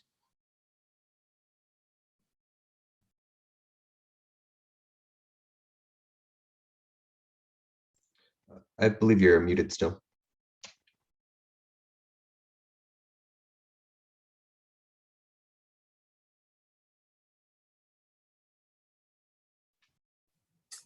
Paul, I don't think I could see or hear you still. Yes, Paul, you were muted. Sorry, I just forgot to unmute. Now you can hear me? Yes. Okay, sorry for that. So there is another question. Is there some way or thinking how to harmonize the standards between EU and US? But I would ask that globally. I mean, like for LNG, for example, there is clearly a standard, so it could be traded globally, which could be a requirement if it's going to be a globally traded commodity. So how is there? Where is the thinking in that? Yeah, and that's where the international standards are so important. So, for example, ISO TC 197 that handles the hydrogen technology standards has a reverse Vienna agreement with the European standards. So we have the opportunity to develop international harmonized documents within ISO TC 197. The seed document could come from Europe, so that it may already be, technical requirements that have had wide discussion. It may be a standard that's being brought in as a starting point, and the U.S. tends to, for the ISO TC 197 documents, we work with our ANSI approved bodies here to develop adoptions of the international standards. And we have many times, particularly for the gaseous hydrogen fueling station components and systems, provided seed documents that had wide scale input from US manufacturers and experts. So the goal is to have some sort of an outline, a framework that's beginning to garner some consensus and put it into that international arena so that it can be improved for worldwide use and then re-adopted back into the various countries that participate in those international standards. And then you have technical requirements that are harmonized with the ability to have, regional differences. For example, ensuring that you're pointing to the standards that, that are approved in your country. Okay, thank you very much. As I just I was informed that Conor and Karen has a hard deadline to leave us. I had some other questions in the pocket, but with that, I would like to thank for both of you for your contribution, and I see no more additional questions for your presentation. So thank you very much for being with us up to now. Thank you. Thanks very much. Thank you. And now just let me turn to the next point, which is the technical break for 15 minutes. So we will see each other again at from 15 minutes from now. Thank you.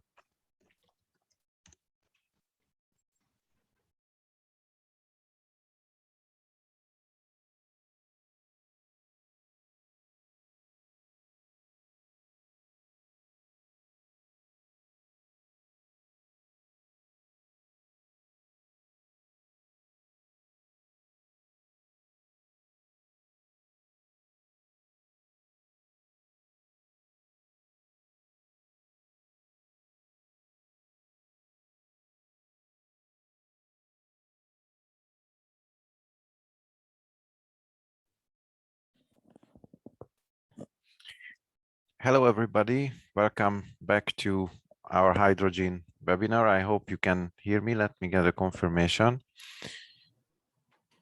Yes, everything works. Paul, welcome back. Okay, thank you. Thank you, Kasper. So we had a big picture presentation from IEA TCP. So far, we had a policy presentation from the European Commission. We had as the third technical view from the US regarding the hydrogen grid code harmonization and also the US pathway. So far we had great comments and questions. Please continue to do so. So now it's time to dive into more hardcore energy regulatory aspects, and for that we had an expert, Cristiano FRANCESE, who is here with us. He will speak about the more concretely about the regulatory challenges ahead of the European hydrogen and the gas packages. So Cristiano, the floor is yours. Thank you. I believe you can hear me. You can see me. Perfect. Okay. Thank you for the introduction, and thank you for having me here today. Thank you to ERRA, first of all. As you mentioned, the presentation for this half an hour or so will be really looking at how do we design a regulation that can effectively incorporate hydrogen into the existing energy networks. And we will look at two aspects of it. We look at natural gas networks and pure hydrogen networks. I think it's a distinction that needs to be made. So last note, I'll share my screen. Let me know when you can see it.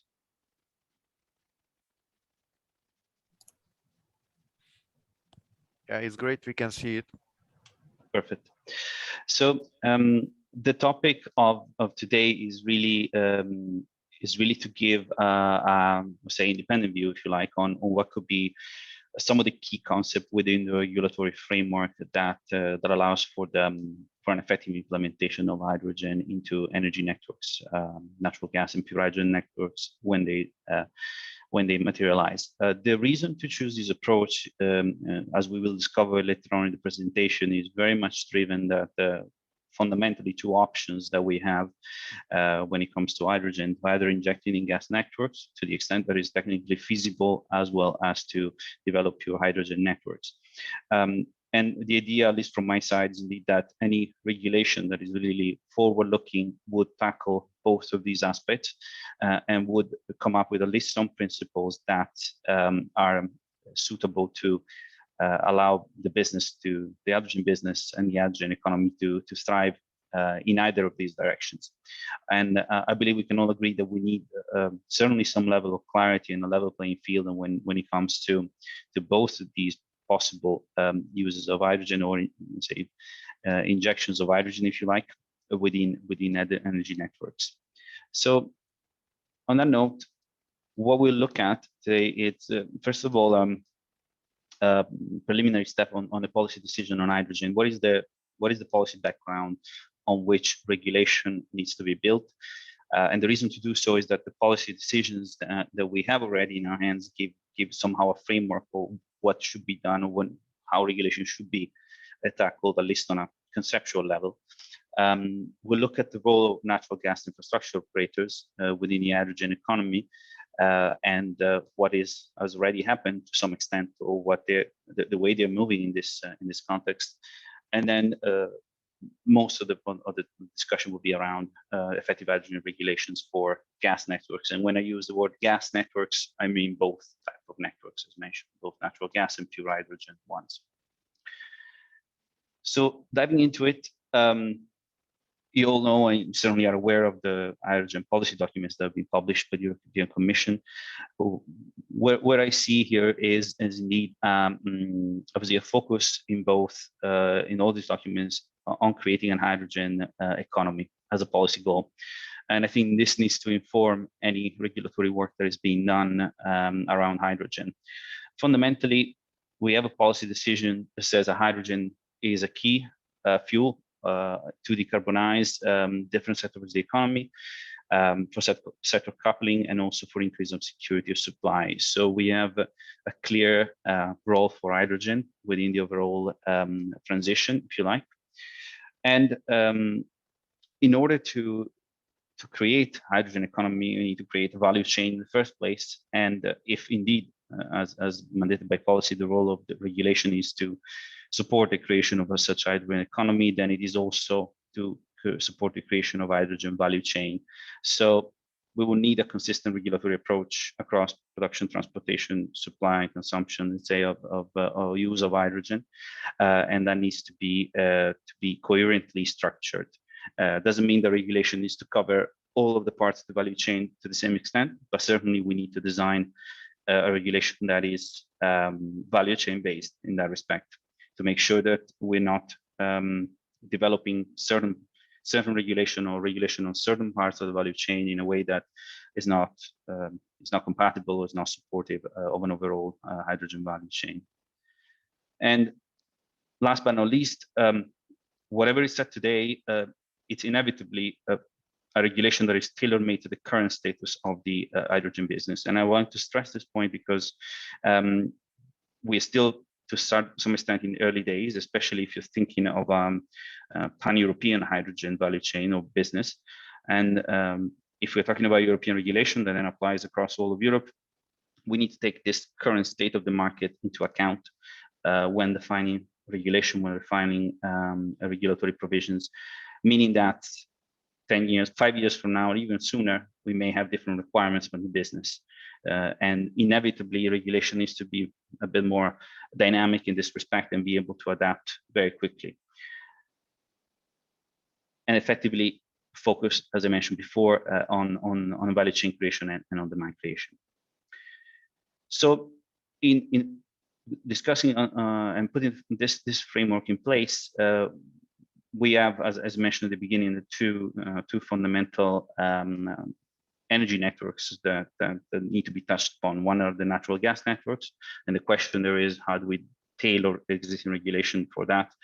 effectively incorporate hydrogen in those networks. And then we have pure hydrogen networks that are in some cases existing, in some other cases maybe coming, as we have a number of projects in that direction. And here, the question is, what is the role then of existing infrastructure and operators of natural gas infrastructure within this framework? Obviously, when we talk about hydrogen regulation, or more specifically regulation of hydrogen transport, the thought goes to the existing gas network because of a number of similarities with, and because of a regulation already in place. So it's kind of natural to have this conversation. The question is, what is the role of these grids and natural gas transport system operators, or TSOs, as you most certainly know them, in the overall hydrogen economy? And effectively, what we see is that within these companies, we have the skill set, the assets, and to some extent the commercial know-how that can enable hydrogen economy. And as a result, this makes these entities in a way naturally enablers of this economy, as well as effectively enablers of a policy goal that is defined in the documents that have been already published, policy document already been published by the Commission.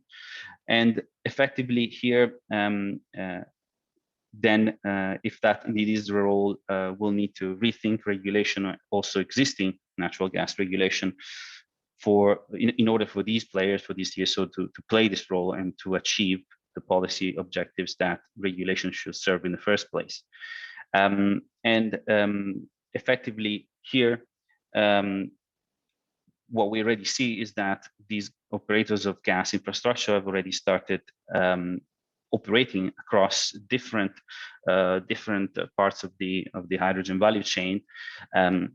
We have a number of projects that involve gas TSO, natural gas TSOs within hydrogen. For the sake of time, I could not include more specific examples, but there is obviously movements from these type of players across all of the basically hydrogen value chain, from the production or involvement into projects that focus on the production of hydrogen, to other type of gases, and collaborations across industries, which obviously is required at a moment in time when creating a new value chain, and you need to bring together production and supply, or you need to more specifically bring together some anchor load customers to make the first business cases on a larger scale. So from this perspective, the role of the gas operator is pretty well defined in its capabilities, and on the ground, I would say also to a large extent, or more and more. And the principle itself should therefore be recognized within regulation. The role of these natural gas TSO should be recognized within regulation in support of the achievement of a hydrogen value chain and a policy goal in this respect. So deep diving, let's say, into the different measures that we'll see, that we should see in terms of regulation around hydrogen in energy networks. We can start with a simplification of the value chain, as you can see here, but fundamentally we'll have two major options: either the injection of hydrogen within natural gas grids to the extent possible, as mentioned, or pure hydrogen networks that may become more and more common. In the second category, I would also introduce, will also include those pipelines that will be or have or plan to be converted from natural gas into hydrogen transportation. Of that we have a few examples already in terms of projects in Europe. And within this context, I think some of the key topics that need to be tackled are obviously access to the network and transportation. That's no-brainer when it comes to grids, as well as tariffs and eventually taxes, but that topic we won't cover today. But we'll focus on access to the network and tariff framework and incentives specifically for injection of hydrogen within natural gas grid of different types, let's say both at transmission and distribution level.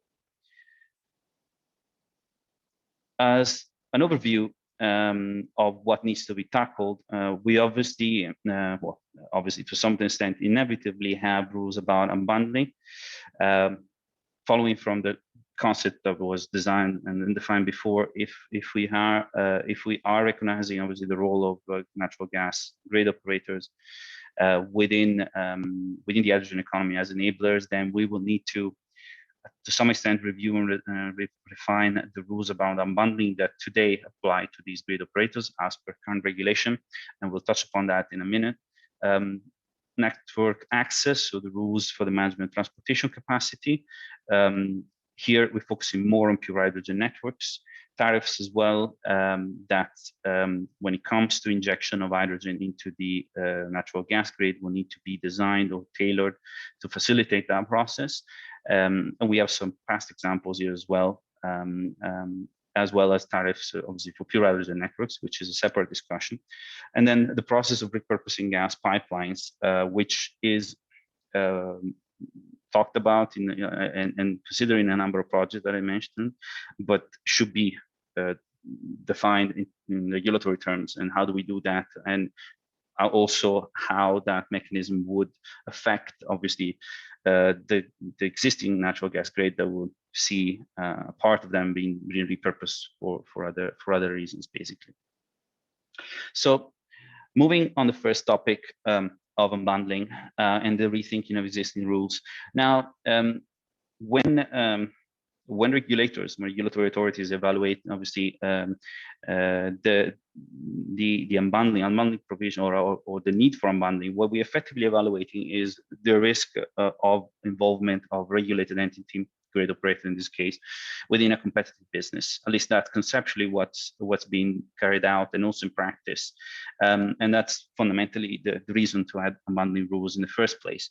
We know this from natural gas, we know this from electricity, where these rules have been put in place in the name of competition, of course, and have been working.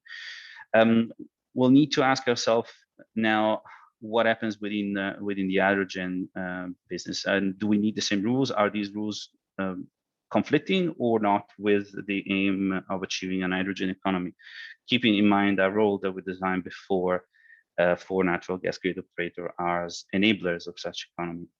So the risk that we evaluate is the risk of competition. Normally, as mentioned, the risk of having lack of incentives for the regulated entities to invest in an I would say competitive business while investing in a competitive business. A risk of abuse of dominant position due to cheaper capital. These are normally the key issues. And the question is, do we have these issues when a grid operator, gas grid operator, natural gas grid operator, more specifically, either directly or indirectly enters into an hydrogen project, which may involve production or supply, so competitive activities in nature. So are these principles still effective, or are we facing a different situation, let's say, at least for the time being? Again, just want to reconnect to the previous point made that regulation as we design it today is suitable for the current status of the hydrogen business and the current policy target. Well, in the case of distortion, obviously it's hard to distort a market that at least at European level doesn't really exist, where there is already suppliers of hydrogen, when there is already at national level, at least, again, an established business. So that's more challenging. The incentives to invest in regulated business come from regulation itself, the guaranteed rate of return that grid operators will have under current regulation when operating natural gas grids. So that seems not to be in place again. And the lending required for hydrogen project is going to be most likely more expensive than for any other type of activity, simply because we're talking about a new business, to some extent not entirely commercially proven. So that issue as well seems to be fading away. So at the very minimum, I think we are facing a need to rethink the unbundling structure that we normally have in natural gas and applicable to natural gas operators, to make sure that they can operate within hydrogen projects and play the role of enablers that effectively they have, and the regulation should recognize them. So, but obviously this is a very complex complex endeavor. It needs to be taken step by step, I would say, and case by case, probably country by country. Network access. Here, we're obviously referring to pure hydrogen networks. The network access rules and network use rules for natural gas grids are already in place. When it comes to use of capacity for projects that are pure hydrogen projects, these are or will be for the beginning at least phases of development of the market tailor-made for specific anchor load shippers. So we're facing a situation where the grid or the pipeline, more likely, will be designed for a specific consumer or converted for a specific consumer. So in this context, the need is for whoever is investing in it to have a full ownership of the capacity and be able to manage this capacity in coordination with the rest of the value chain as we're building one. And this is no different from other projects in natural gas that may be, pipeline projects that may be dedicated to a specific upstream source. And at the same time, the necessity, the need to define operational rules when it comes to things like nominations, allocation, and so on, that are most likely specific to that anchor load shipper. And in order for the business case to work, they need to be tailored to that specific customer or specific shipper, which may be the same entity, most likely, or can be. Tariffs as a similar issue. Again, we're looking at tariff for pure hydrogen pipelines in this case, and also dedicated tariff for injections of hydrogen into natural gas grid. And we start with the pure hydrogen networks because obviously this is an area that needs to be defined, and where obviously the tariff, at least in principle, may need to be obviously not non-discriminatory in nature. Like I said, in most cases, we'll probably see one specific customer to which existing hydrogen projects are aiming at.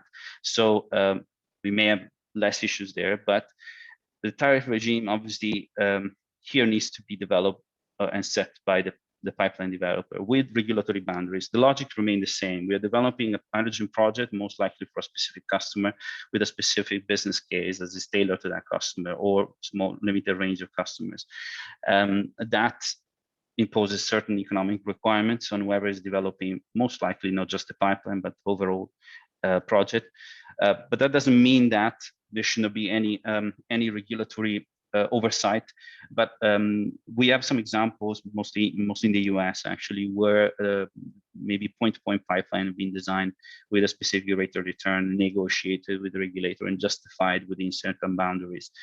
This is not entirely new in Europe either, because we had some exemption, third-party access exemption and tariff regulation exemptions, examples that have gone in a similar direction, where the tariff has been partially at the very least reviewed by the regulator and approved with the justification of the underlying economics for that tariff.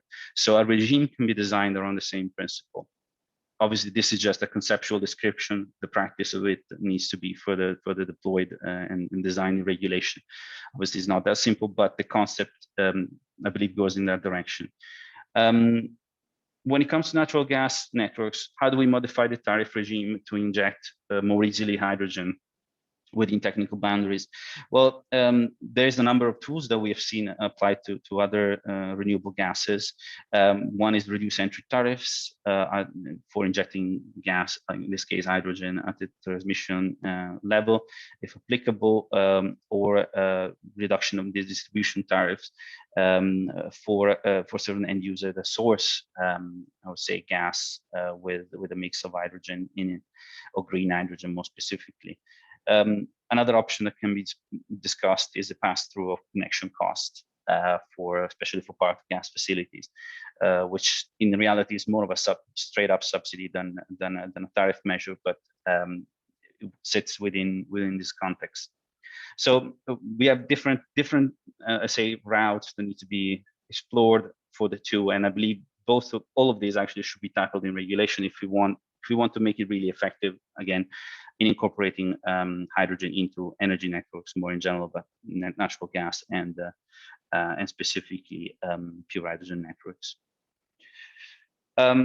Repurposing of natural gas pipeline is, as I mentioned, one activity that's being contemplated by quite a few projects. It may be more and more likely depending on the situation. It becomes a tricky business, but it's a business that effectively affects both the users of natural gas infrastructure as well as the hydrogen users. So from a purely regulatory perspective, I think there's at the very least the need to think of a framework on how this can be done. This is an aspect where I would expect to have quite a few differences on a national level. So probably the best way to tackle it, I would say, is at the European level to set a framework which can be filled in the details or in the gaps by national regulators. But it's a first thought, a first assessment. But given the different, let's say, tariff regulation regimes that we see, we may see across Europe, different grade situations, that's probably the most practical approach that we can think of here.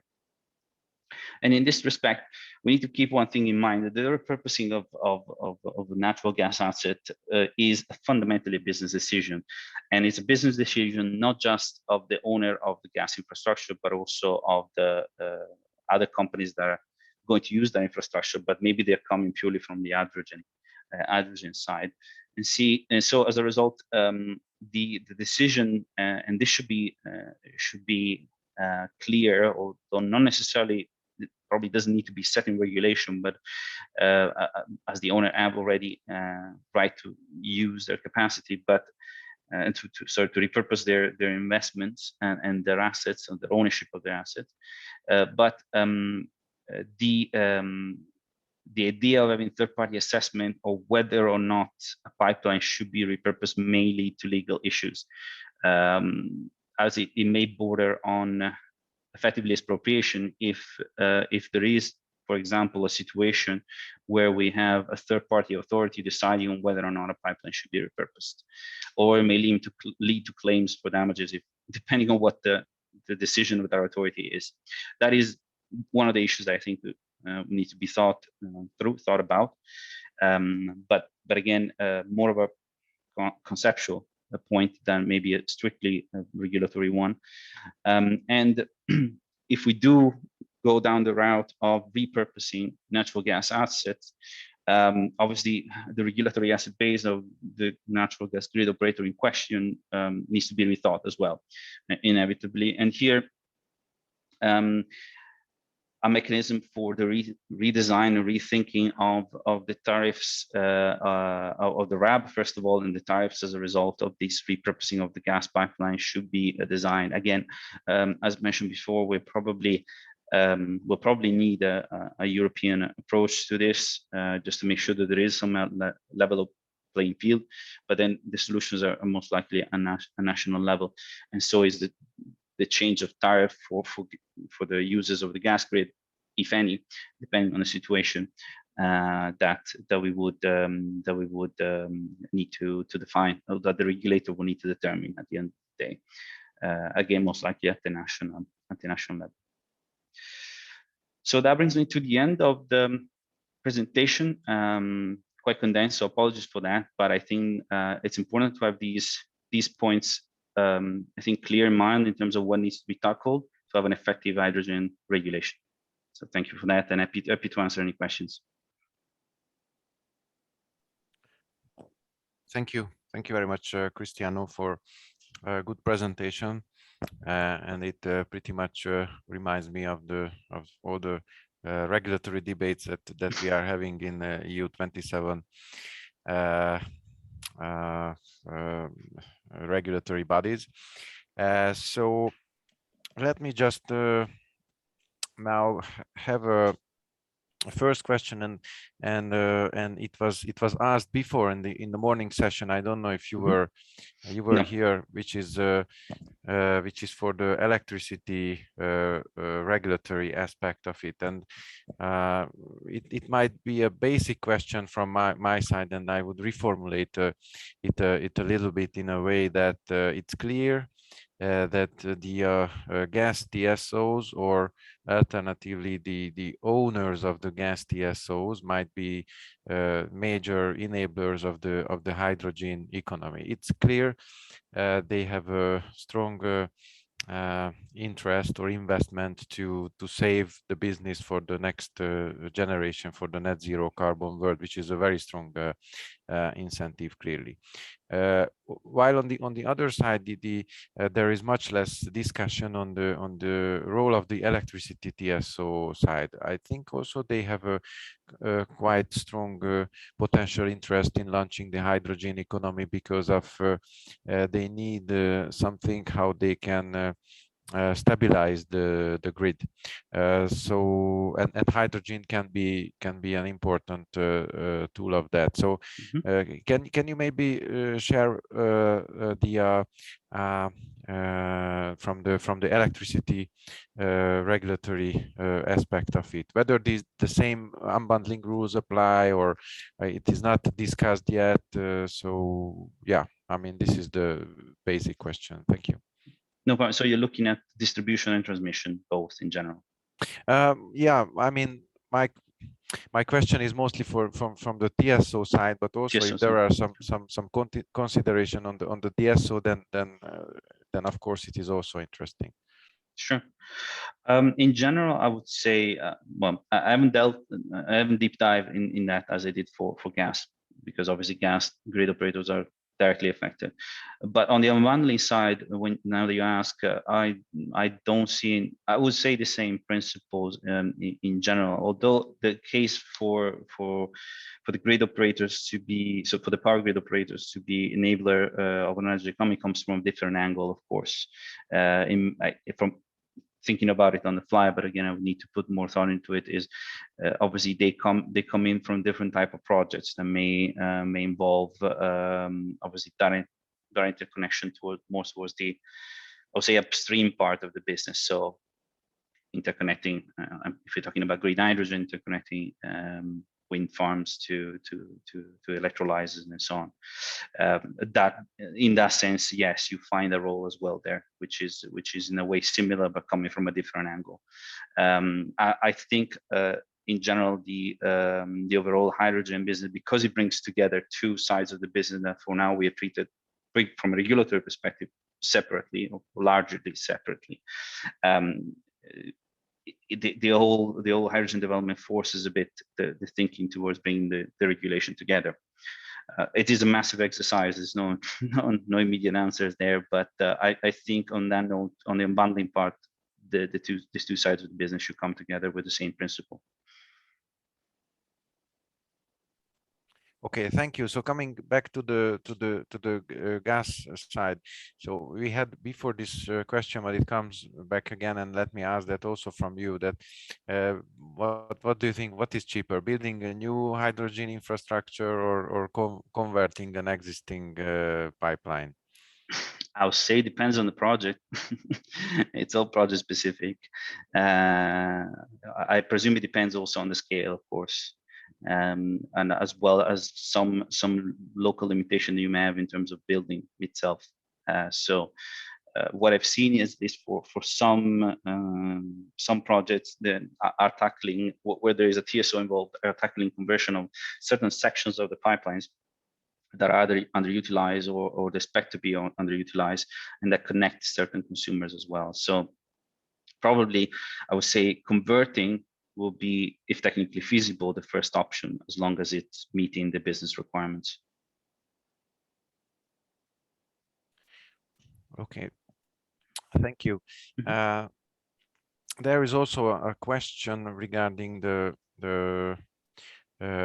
converting of gas assets to hydrogen assets, and if I read it well, but please, Mohammed, correct me if I don't read it correctly, that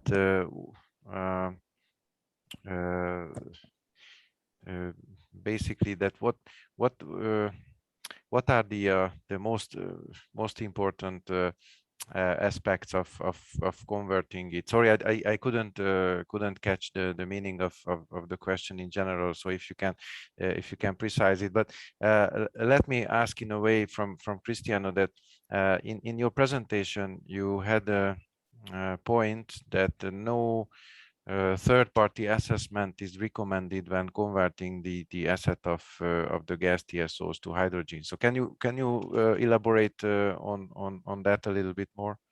Sure. Simple principle is that this is private property. So having a third-party entity deciding on what to do, it can be done, but the risk, I think we've seen this in the past also in natural gas, the risk is that it's going to unleash the regulatory and legal battles, obviously, because you could claim, if there is a third-party entity deciding on the repurposing, you could claim that I'm being expropriated of the value of my asset if you're owning it, the asset, the pipeline asset in this case. So it is a risk, and it doesn't necessarily happen, but I see it as a potential risk. So, and also the only parties that are really in a position to make that call are the one developing the project. So it's always a business assessment of which option is best, whether it's a repurposing, if there is a possibility, or whether the new construction may be in place. And regulation needs to be fit for both situations, because otherwise it wouldn't cover, it wouldn't be supportive of all the possible options that we have to create a hydrogen value chain. I see Mehmet questions is also referring to the matter of replicating hydrogen grid on networks to reach anchor customers will be hard, as most of them already connect to gas networks. Yes, in most cases, most likely. That's why where it makes sense that some projects are looking at the repurposing of gas pipeline, and that's why this needs to be tackled in the regulation, in the sense that at least providing some comfort that some level of mechanism by which this repurposing can be done, mostly for the gas grid operators, I would say. And how this is done in an orderly fashion, so that we don't have disruptions or we don't have issues for the operator of the gas pipeline natural gas pipeline that will keep operating those assets. Thank you. There is one more question regarding the operation of electrolyzers. So we had a light touch on that, but is they are in the regulated business. So my short view is not yet, but what would you say, Cristiano? Well, when I think of electrolyzers, I think of production. So production normally is a competitive business, so it's not regulated in a sense, at least from my perspective. There may be some claims of regulating the activity of electrolyzer in the framework of them providing flexibility services to the power grid, but that's a bit of a stretch also from a business perspective, I would say. So it's probably not even a problem in the first place, because probably won't necessarily happen. But no, it's a competitive business.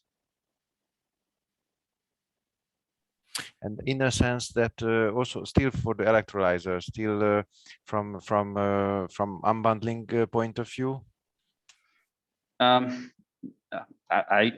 would refer to what I presented, to be honest, there, in the sense that we may have grid operators, and they're not necessarily owners of electrolyzer, but they participate in projects with electrolyzer, where you have partners that will carry out that function. So information will flow from one side to the other inevitably, and so we need to have that hammered out in regulation to make sure that these projects can happen with the partnership that they want to have, and with grid operators as enablers of such projects. Okay, thank you. There is a question regarding Europe's neighborhood. So how you see hydrogen economy building up in the Balkans, so parallelly to the European market, or separately, or together? I'm not sure I have a view on that, to be honest. I don't see why we would have, as far as regulation is concerned, we would have different issues there. So if obviously these countries are looking at Europe as regulatory reference, then I think they would have the same issues and same questions to answer.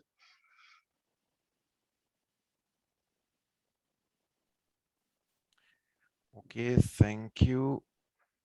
yeah, just to confirm that all presentations are available on the webinar page already. So it is shared and you can reach it. There is also one last that I think that's more a comment than a question from Alexander. So what would be the position of Justin on these proposals? Yeah, I think Justin just had to leave already, so we cannot ask him, but it would be interesting. But I would suppose that the European Commission is still working on the new gas and hydrogen package. So we should ask the European Commission after the publishing of the new package. Then we can have a more firm position. Okay, so if there is no more question, I see no more question in the chat. Let me just swipe through if I missed anything, or if there is anyone to ask directly from Cristiano, please do so. If there is any other question, you can also drop me an email. Happy to follow up. Yeah. So if you can share, Cristiano, your email in the chat, it would be. It's in the presentation, so. It's in the presentation. Okay. So with that, let me thanks for your contribution. There is one more question. Hydrogen production from electrolyzers on water resources. Good question. Personal perspective from my side is I think the key in terms of having the scalable technology will be for future electrolyzers to be able to use either wastewater or saline water in the processes. And there is producer of electrolyzer moving in that direction. But I think for scalability and to avoid other issues, that's probably where we need to be heading most likely. But as of now, doesn't seem to be an issue, obviously. But on the longer term, we definitely need to find more alternative, say, solution or reuse of water that's been already used.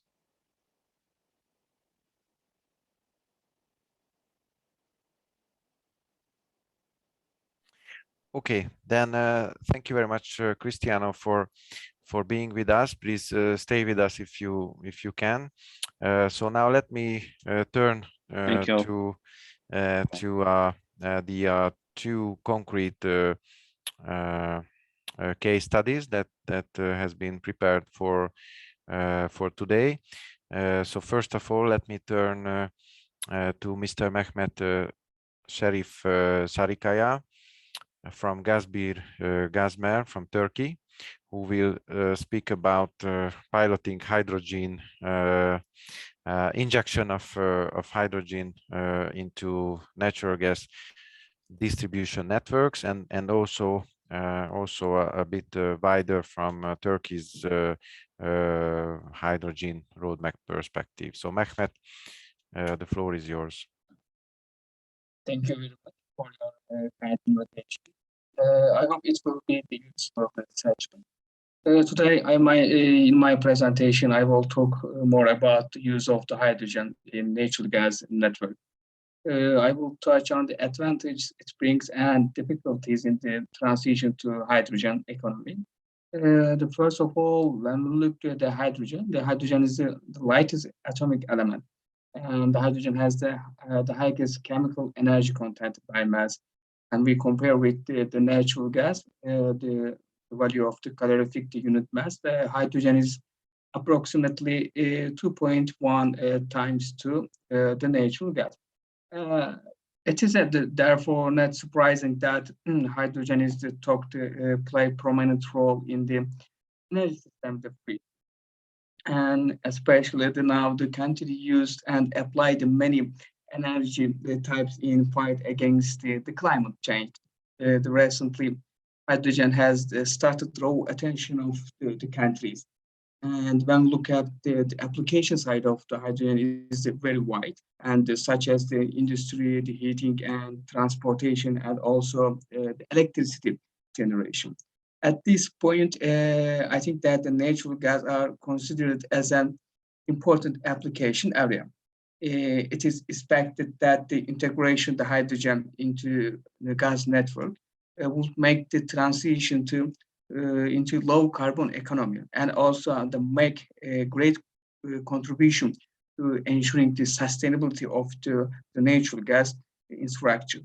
In addition to the reducing the carbon emission, and also hydrogen provides provides some advantages like energy supply and also energy efficiency. I think that gas infrastructure has a central importance, the highlighting contribution make for the hydrogen. Okay, try to pass into the next slide.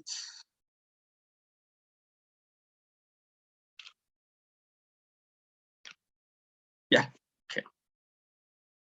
And when we look at the priority investment and issues for transition from the natural gas to hydrogen, firstly, the political support and the public investment partnership are needed for the use of the hydrogen, which has high investment and operating costs in the gas network.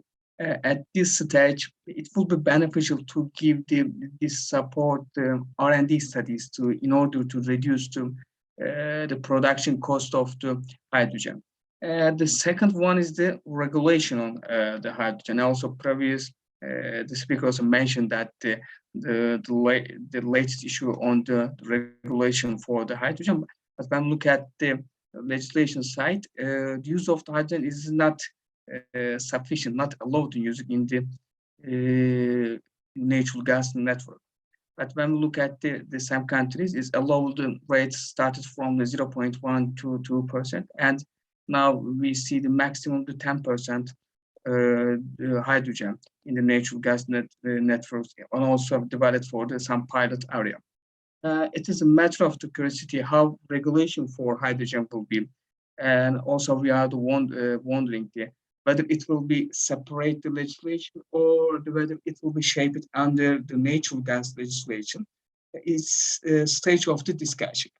The third one is the development hydrogen, the pipeline structure. We can integrate the hydrogen in existing gas structure in 3 ways. One is the injection of the hydrogen is blending with natural gas in the existing gas infrastructure. Second is the development existing gas infrastructure. Third one is the conversion of the new infrastructure. The fourth one is also so important for gas distribution side in domestic gas device. Now the maximum allowable hydrogen concentration in gas networks and depends mainly on pressure, production, structure, and existing defects. Based on the R&D, the pilot studies, we can add up now the 20% of the hydrogen to existing networks without need for the major change in distribution network. But I cannot say the same things for the transmission side, because we are faced many problems, especially the leakage of the hydrogen in transmission lines. And also a similar problem is valid for domestic appliance. And for example, the higher hydrogen content is also possible the greater leakage. And also, I think that plans should be made for transformation of the domestic appliance to over time. Another problem is the cost of the hydrogen production. Compared to natural gas, the costs are very high. The high investment and generation cost of the hydrogen affect the development speed of the hydrogen. But when we look at some international report and statistics, the costs are expected to decrease over time, especially green hydrogen talk to be more competitive after 2030 in some reports, and also in after the 2040.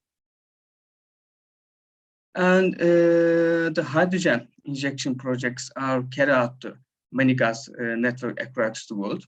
The projects were limited to Europe.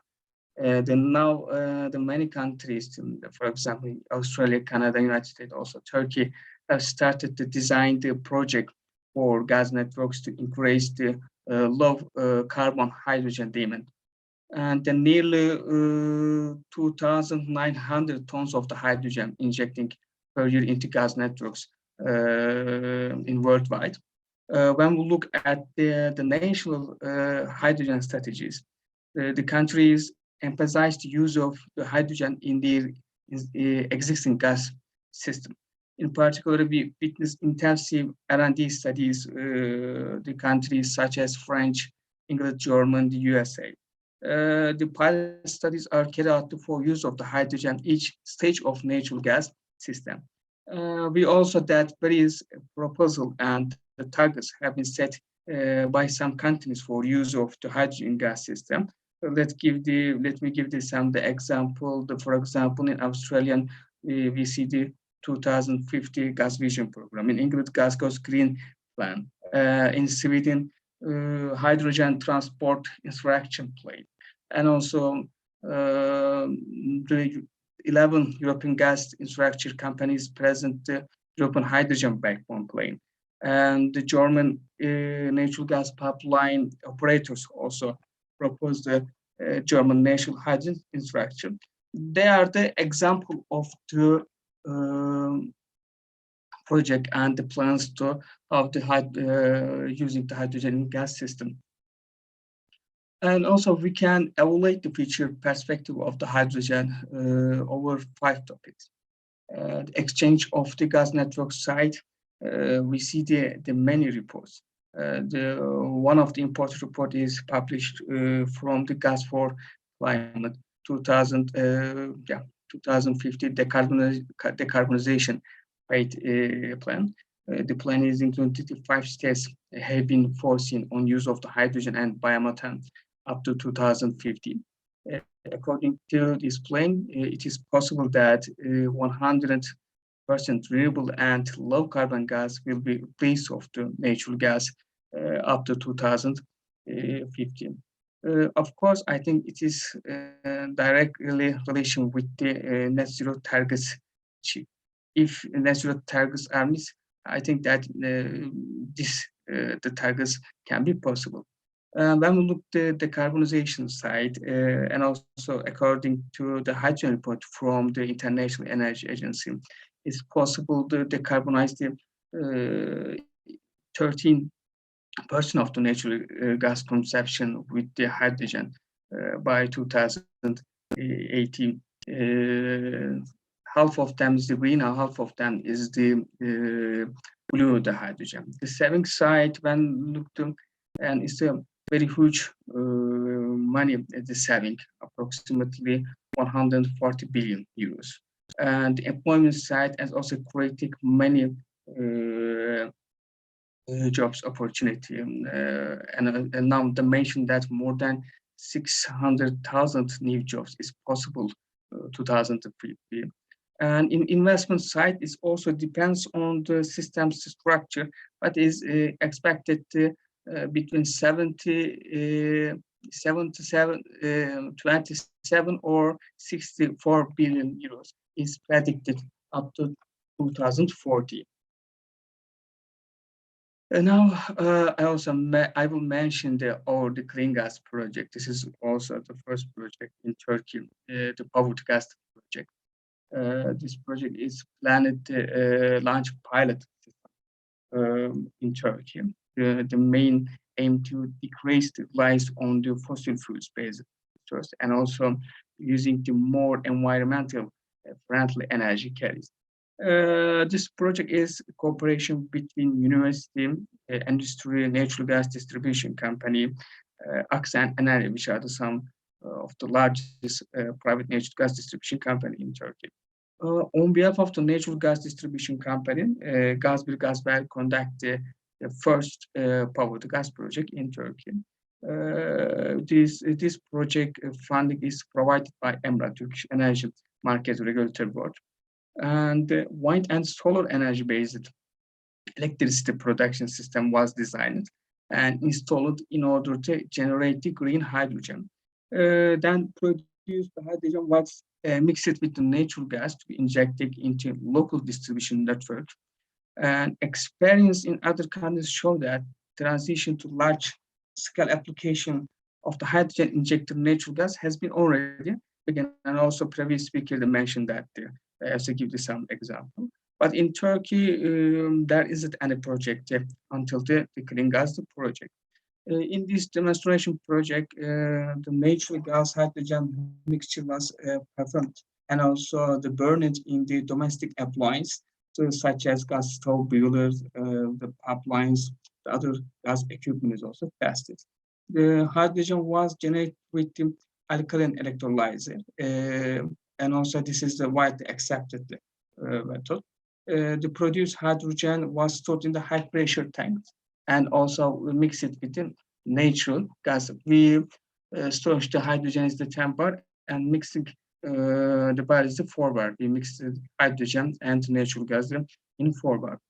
In case where solar education and also wind speed are insufficient, electrical energy required for the operation of the device is provided by the fuel cell. We're also using the fuel cell technology in our project, and also we established a sustainable system.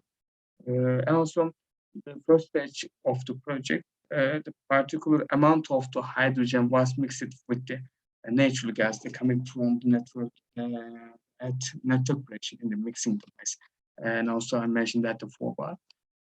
Up to 20% of the hydrogen mixture, but also by volume, we mixed the hydrogen. The mixture gas was injected in the pipeline and installed in the pilot site. Then hydrogen and natural gas mixture was burned in residential gas stove, so boiler. The results are related in terms of visibility, efficiency, and cost and environmental effects. In the second stage, the composite pipe was produced by using the different pipe materials, and especially the polyethylene and steel-based materials. Two of the pipeline also tested during this project in terms of the performance and sustainability of this pipeline. And also economic evaluation also done by modeling and simulated in the location to be selected for various aspects. And especially we choose the Konya, the site. And also because when we look at the Konya city, is very rich for the renewable energy source. The project is carried out in the small scale laboratory environment in Konya city. And also we start from the 1% up to 20% of the hydrogen injecting the natural gas pipeline. The test starts from the forward, also below the using of the gas stove, 300 millibar. We test, we make the many tests. In the first test were performed, we reached the conclusion that we can use the 20% of the hydrogen without need for the significant change in the gas equipment and also distribution system. Of course, we will able to understand the situation more clearly in long-term tests, how hydrogen has an effect on the natural gas. We have been discussing with the university and also private sector, as well as the international institution, how can we use the hydrogen safely and securely. And also the Clean Gas Center was officially opened in April 2021 with the participation of the Turkish Energy Ministry. And also we plan this should be the renewable R&D center, renewable gas R&D center, in also long term. Apart from our power to gas project, we have the two more projects. One of them is the testing hydrogen in small and medium scale industrial burner device. The other project is using the biomethane, hydrogen, and natural gas mixture in the gas equipments using in the home. In our Clean Energy Technology Center, tests were carried out for approximately 500 houses. With the hydrogen injection into natural gas, several changes are observed in volume which affect the gas quality, such as WOP index, calorific volume, methane emission, composition range, and also flame rebound. The effect of the mixing gas on the equipment was studied. The pipeline, gas regulator, boiler, stove, valves, fittings, gas meter, all the home device are tested. These tests were carried out like leak test, the bending pressure, gas quality, the carbon emission test, and all results are very successful during this. But we can make some important results. Maybe I should mention that the first thing in terms of the greenhouse emission, the hydrogen injection gives the positive results by adding the 30% volumetric hydrogen. The greenhouse emission can be reduced up to approximately 12%. Secondly, composition limit values of the hydrogen is wider than the natural gas. The science composition limit will be expanded by hydrogen injection. The leaks in the mixing gas are slightly more likely to ignite, especially explosion of the hydrogen natural gas mixture have higher level of the pressure, and therefore they might cause more damage. But however, the risk increase is very low, and also the size of the flame is slightly reduced. Third one is the flame rate increase with the hydrogen injection. For example, the 10% of the hydrogen injection approximately increasing the 5% in the flame rate, and also this result in the flame rebound. The fourth one is the domestic use of the hydrogen cause more safety concerns, especially in terms of the risks of the leakage and burning side. For example, hydrogen has higher risk of the burning than the natural gas, and it may be necessary to add fragments to hydrogen to increase the detectability, like in the natural gas. It needs to be authorization of the hydrogen is similar with the natural gas. The fifth one is since the pure hydrogen flame is nearly invisible, unlike natural gas. The colorants might be required to add to make the hydrogen visible. And the sixth one is especially with the increase in the hydrogen risk of the leakage current lines and also gas device. Especially the most of the current gas detection device are not hydrogen sensitive. Thereby, it is necessary to use the hydrogen sensitive gas detection device in home. After all this result, we consider is hydrogen appropriate to using until the 20% is not problem in distribution side. We did not encounter negative values in the structure of the domestic appliance, but we need the more tests to understand of how the hydrogen affect the gas equipment. Then we make a plan. How can we save and secure the transition to hydrogen economy in gases? I would like to emphasize the 9 issue, especially the Turkey gas distribution sector. Firstly, we need the setting the working group.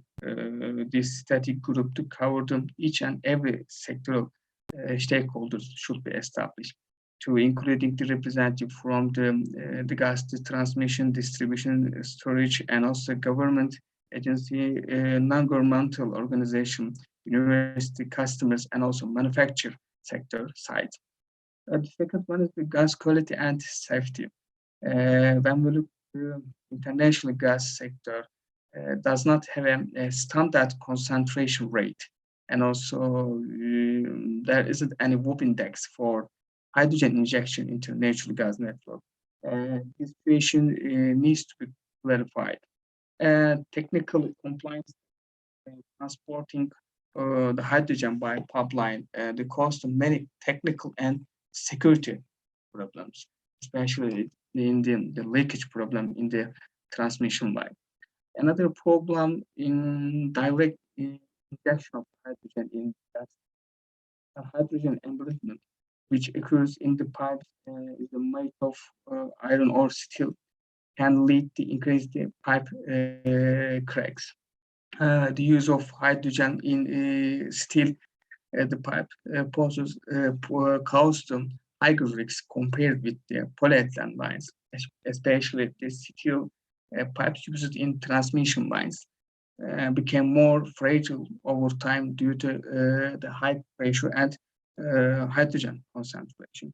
And because of this problem, we need more technical blocks to solve this kind of the problem. Also, we need more R&D. The fourth one is the transition and integration process. It should be so important in order to realize the transition to hydrogen in the natural gas sector. It is necessary to ensure the short, medium, and long-term infrastructure development. And the use of the current infrastructure should be prioritized in short term. This is new hydrogen infrastructure will be developed for export, transport, and industrial use. Starting to blend hydrogen into distribution network today will be important step for full transition to the hydrogen in gas system. The five the natural gas users, the awareness of the level of the natural gas subscribers is very weak currently. And also the natural gas users need to be informed during the hydrogen transition process, especially give you more information about the hydrogen using. And also we should explain this is the danger gas. We need the more propaganda to explain the hydrogen advantage. The sixth one is the human resource. Actually, we need to qualified human resource to be employed, will be needed in the future. The seventh one is R&D and investment. More wide projects should be conducted in order to inject the hydrogen into the current network. There are many information gap in technical, commercial, and regulatory issues regarding the injection the hydrogen into gas network. To eliminate these information gaps, we need more R&D studies to solve this problem. Also, investment scale of the hydrogen is smaller than the other markets in Turkey and also rest of the world, and it's necessary to increase the public and the private sector investment for the growth in the hydrogen market. The 8 regulation studies in order to address the legislative regulation. It is necessary to develop to examine the results of the larger scale hydrogen blending project. Last one is the market creation. Initially, for speed of the hydrogen in gas sector, we need some mechanism such as incentive subvention or tariff guarantee should be developed and also necessary. And if all technical and safety tests are successfully provided, subscribes or natural gas users can use the hydrogen in more effective way in the future, like the natural gas. And when we look at the possibility of using hydrogen in natural gas sector, the Turkey has the many advantages because the Turkey has the sixth largest natural gas network of Europe, and also our distribution line is very young, modern, and widespread distribution network. Now in Turkey, 81 provinces can benefit from the natural gas. Compared with the population, approximately 82% of the population now using the natural gas in Turkey. And according to this advantage and also result of the project, we proposed the roadmap how we can transition to hydrogen in natural gas sector. And also we proposed the 4 pace for passing the hydrogen. The first our aim is until the 2025, we need to focus to R&D studies and especially safety studies in residential distribution and also transmission the network. And also we need the more pilot studies using the real house and also industry. And also until 2030, the minor scale integration and also low hydrogen concentration is also starting with the 10% hydrogen is possible to adding the gas system. And also creating the renewable and low carbon gas markets. And also we need the more regulation studies until the 2030. And also maybe starting to some 100% hydrogen, the pilot studies. Until 2040, we propose new infrastructure and also increasing the hydrogen concentration, maybe 20%, and also determining some pilot sites with using the 100% of the hydrogen in the gas system. And also need the some studies on storage and production facility, how can integrate the current gas network. Until the 2050 gas infrastructure, which is 100% compatible with the hydrogen.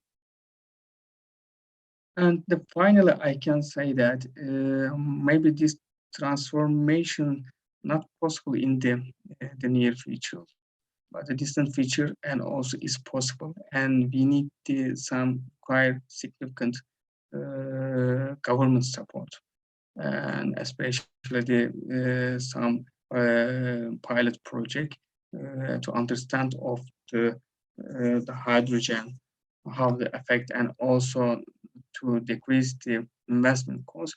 We need the government the support and also the funding to some the project.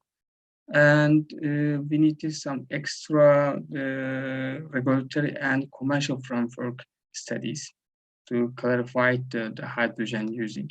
And also we need some using the generation of developed some device and gas methods or some equipment compatible with the hydrogen, and also developing the hydrogen network in our gas sector. And thank you so much for listening to me.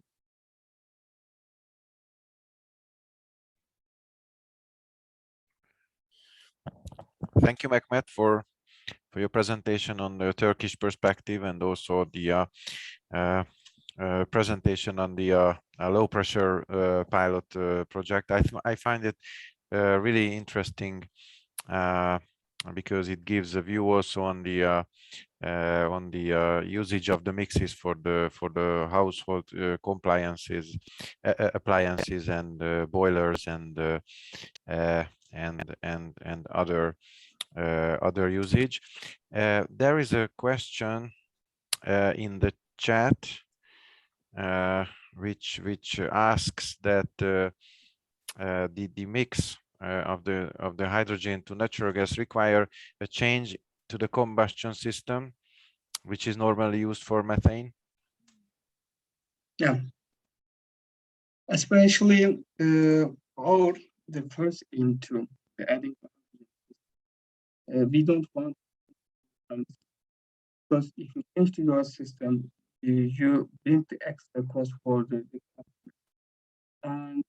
and this depends on the using of the hydrogen concentration, how the effective composition this is. According to our test, we understand 20 or 10% is not so effectively the composition system. And also, for example, water boiling time, we also test the minute when we're using the 20% the hydrogen. It also takes more time using the 100% natural gas. And also, this is direct relation with the type of the gas stove. We need some design to using the effectively the hydrogen. But again, the 20% is not necessary to change to our current interior system in homes, a gas system in homes.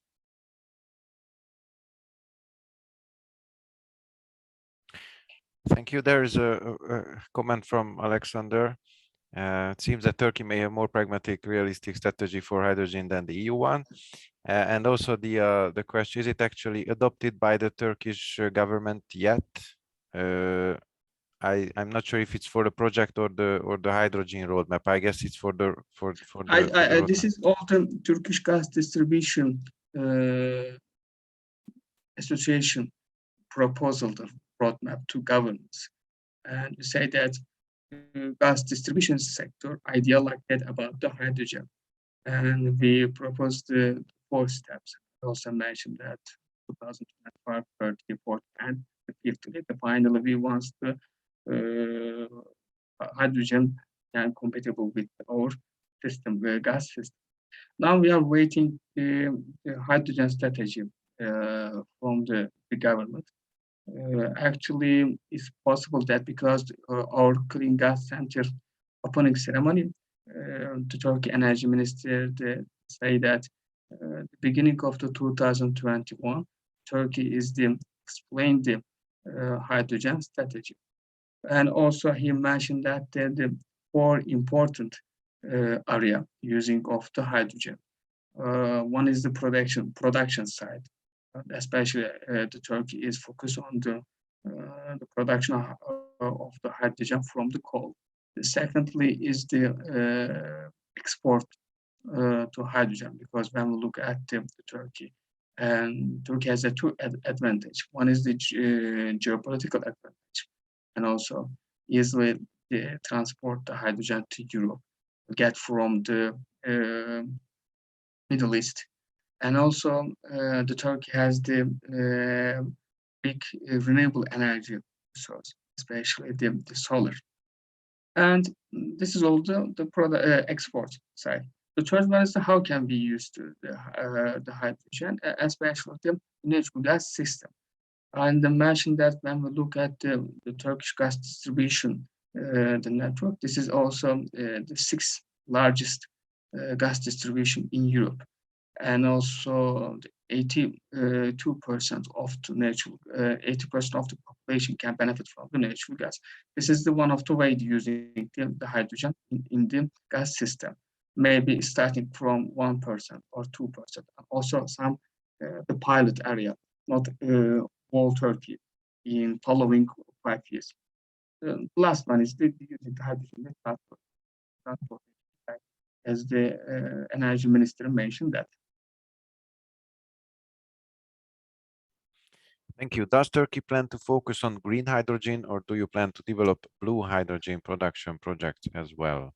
Yeah, the Turkey is evaluate both of them, not only focusing the green hydrogen and also similar things valid for the blue hydrogen, because Turkey has a big coal resource, and also think that how can we evaluate this coal using producing the hydrogen.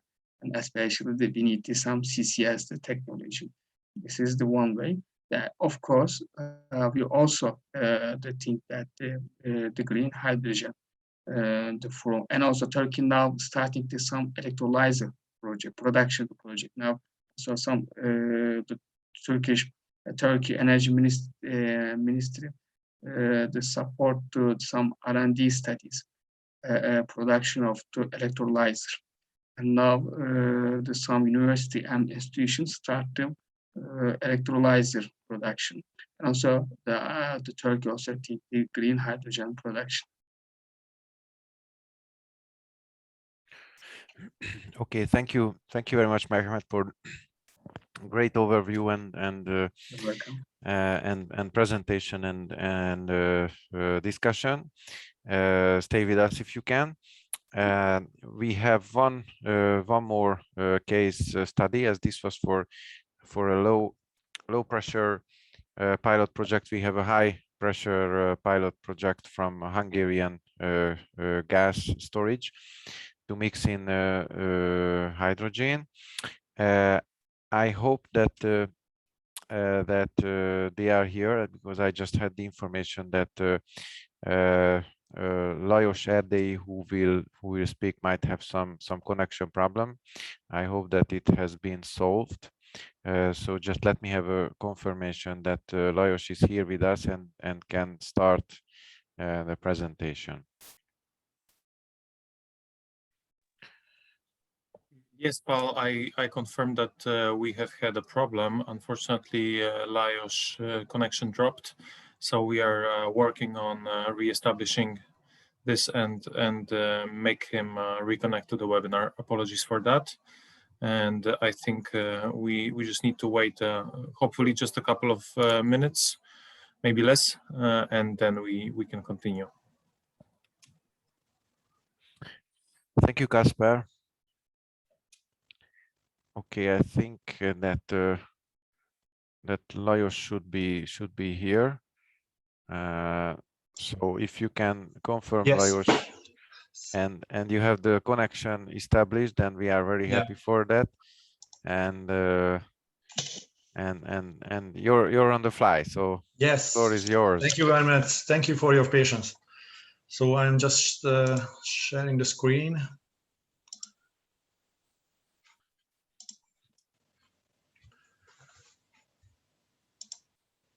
Most probably you can see already. Yeah, it works perfectly. Okay, great. Thank you. So thank you very much. My name is Lajos ERDÉLYI, project manager of project of Aquamarine of Hungarian Storage Ltd. In my short presentation, I would like to introduce to you the project with backgrounds, goals, where we are at the moment, and recent challenges. So Hungarian Gas Storage Ltd is one of the major storage service provider in Central Europe. So, we have reasonable volumes, reasonable peak capacities. Volumes like half of the yearly domestic consumption can be stored in our sites, and also the peak capacities are reasonable. The major services are mainly connected to the safety of supply, the reliable supply, and also the flexibility and price optimization, the usual homework for storage service operator.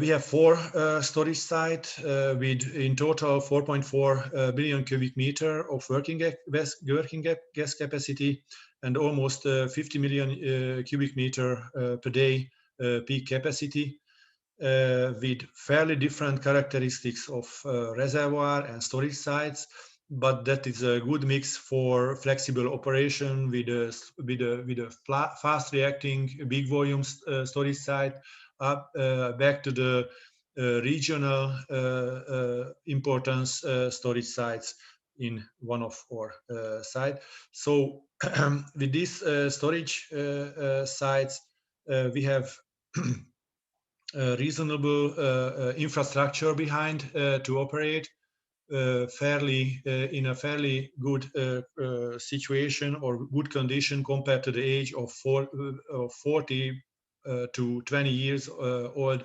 infrastructure. And the company since 2013 owned by MVM Group, that is a state-owned company, 100% state-owned company, and we are a daughter company of this group. Around, let's say, 3-4 years ago, we started to think about how we can extend the services beyond the usual homework of safety of supply and reliability and similars. And we found, with not too much surprise, that to step into the energy storage way, we would create additional value to the company, but also we can extend the life cycle of our 4 sites. So that seemed to be a reasonable way how to extend our services, and we started to think about on what way. With also not too much surprise, we found that we should go for a medium that is exactly the hydrogen that can act as a medium between the electricity grid but also the gas supply grid. That is a major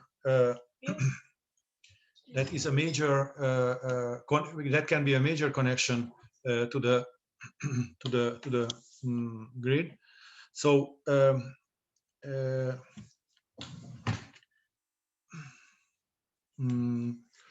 with this approach, we started the investigation how we can step really on this way to achieve these goals of using existing infrastructure, but also providing energy storaging between the sectors of electricity, but also the gas system, but also achieving goals for decarbonization. So to achieve these goals, the major or the step 0 is to find or to investigate how our storage infrastructure can tolerate the hydrogen in a blended way, because these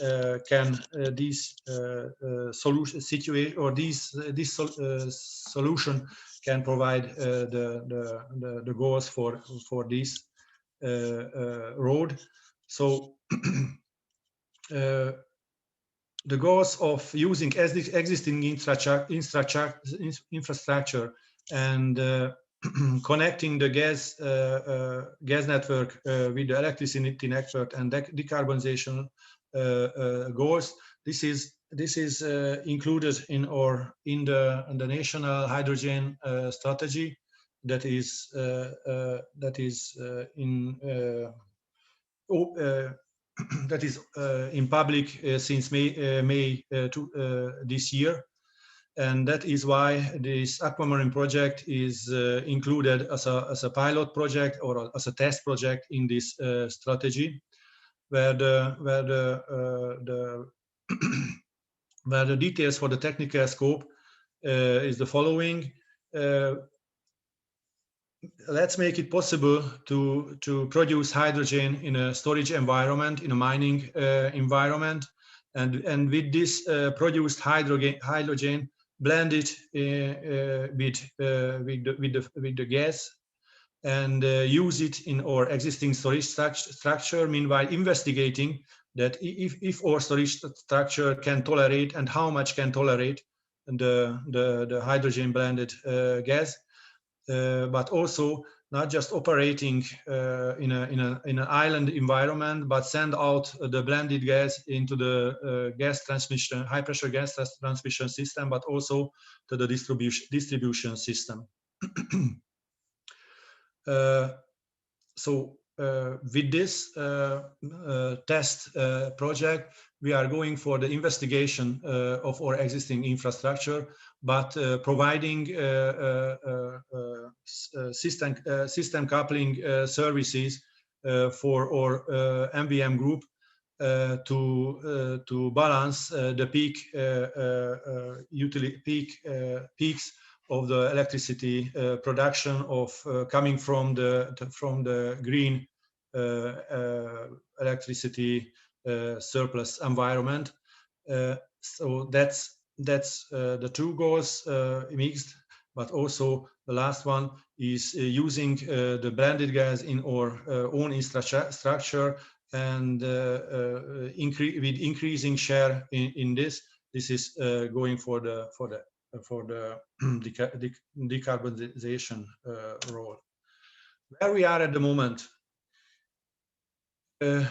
Last year, with a state supported, with the state support, we started the preparation for the project. And in this year, early this year, in February the 1st, we started the implementation of the project. We already ordered the key equipment like the electrolyzer and connecting utilities for the hydrogen production, but also ordered the detail engineering for the implementation to the storage site of these equipment. And recently we just completed the detail engineering phase, and we are going recently for the installation order where the aim is that we should start the installation work latest March, April next year, with the completion target to October next year, starting the trial runs of the new units, and in 1st February 2013 we should start the commercial operation of the new installations. Besides these infrastructure targets to be able to produce hydrogen in a storage environment, we have many things to investigate, because we have to prove the tolerance, the hydrogen's tolerance of our existing infrastructure, where we have different types of materials, instrumentation and others. So we invited many universities in Hungary, 4 universities and 1 institutions, where we are in a focal point, and ask them to investigate our infrastructure for hydrogen, start to investigate the hydrogen tolerance of our infrastructures with many targets, with the research of materials, testing of actual probes of carbon steels and valves and others, but also doing hydrodynamic modeling and process control simulations, but exactly for the safety of safety reasons, to maintain, in case of hydrogen in our environment, to maintain the integrity of our operation and not to have any decrease in our safety level. Recently, we just finished the first milestones for this investigation, and the results are already involved or included in the detail engineering results, but also with the preparation works for actual testing of our materials. We just started in the recent weeks to set up investigation chambers for hydrogen tolerance in one of the universities. So the actual test will start around December and will last up to next June. with the target to have all ore materials investigated for hydrogen tolerance with a wide range of pressure and wide range of temperature. So this is one of the key features of the project, to have this university collected around us and giving us many information to the test runs and investigations. Back to where we are.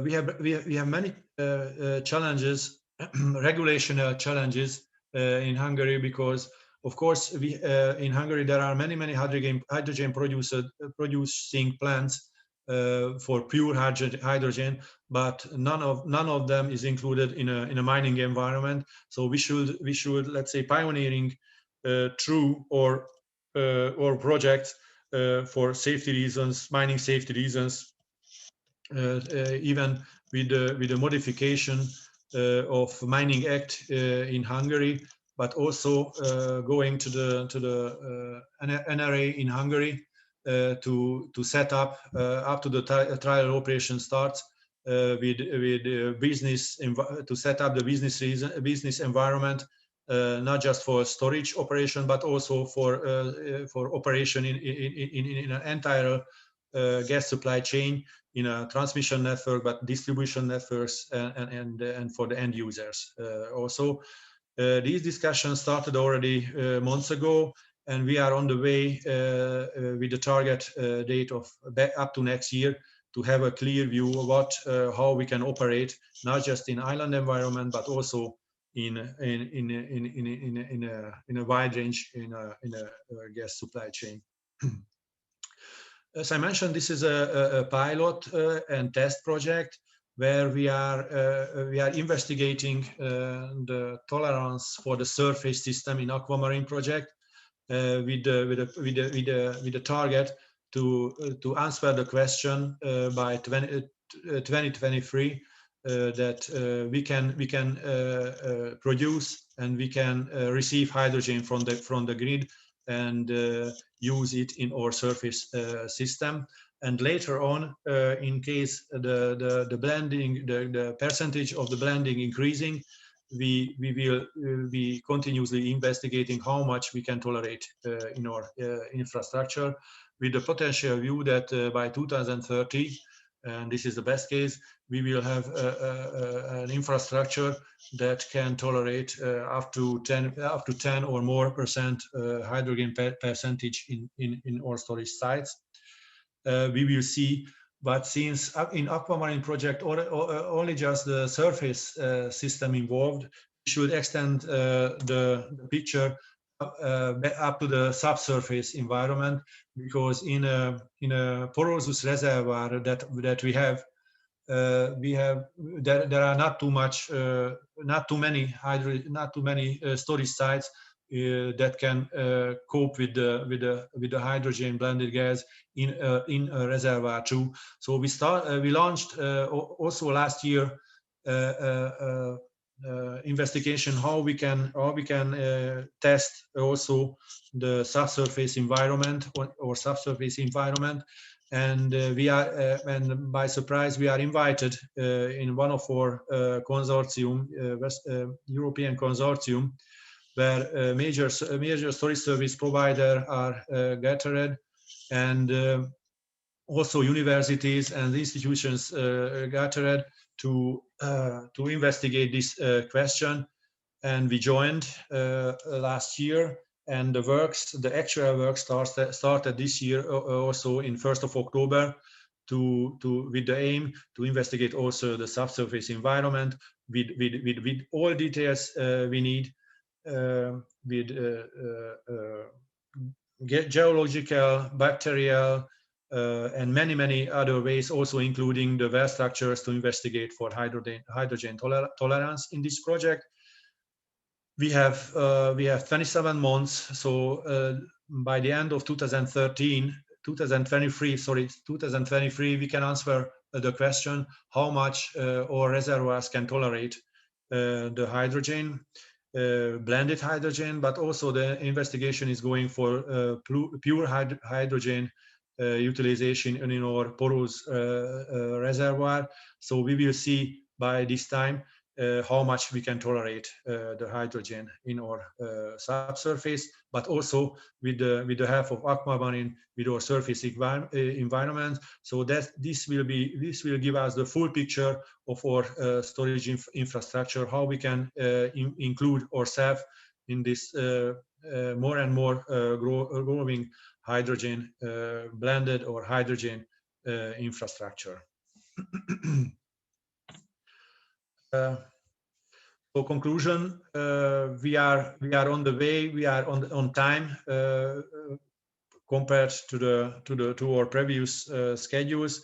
So we will see how much we can include ourselves in this business. Thank you very much, Lajos, for your presentation. There is a question from Jakub that do you have identified any potential industrial buyer for the mix potentially in Hungary? Are they able to declare any level of tolerance, or any discussions have started on that? Yeah, answering the question, in the national hydrogen strategy, we have the target percentage of 2% up to 2013. Up to 2030, so we are going for this percentage.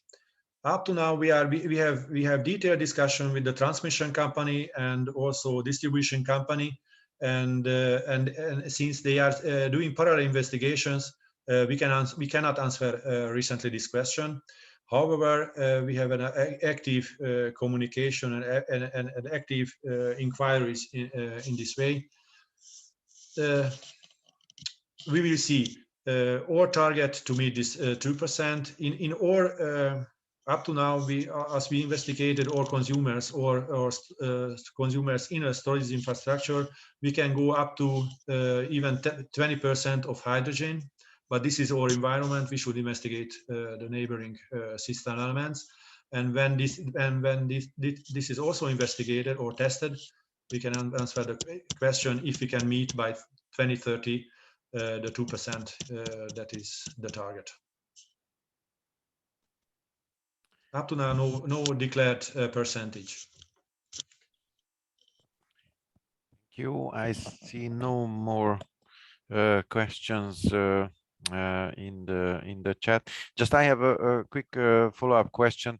Can you explain a little bit the link with the TSO, or how the TSO is incorporated in this pilot project, or will be incorporated? Already by the start of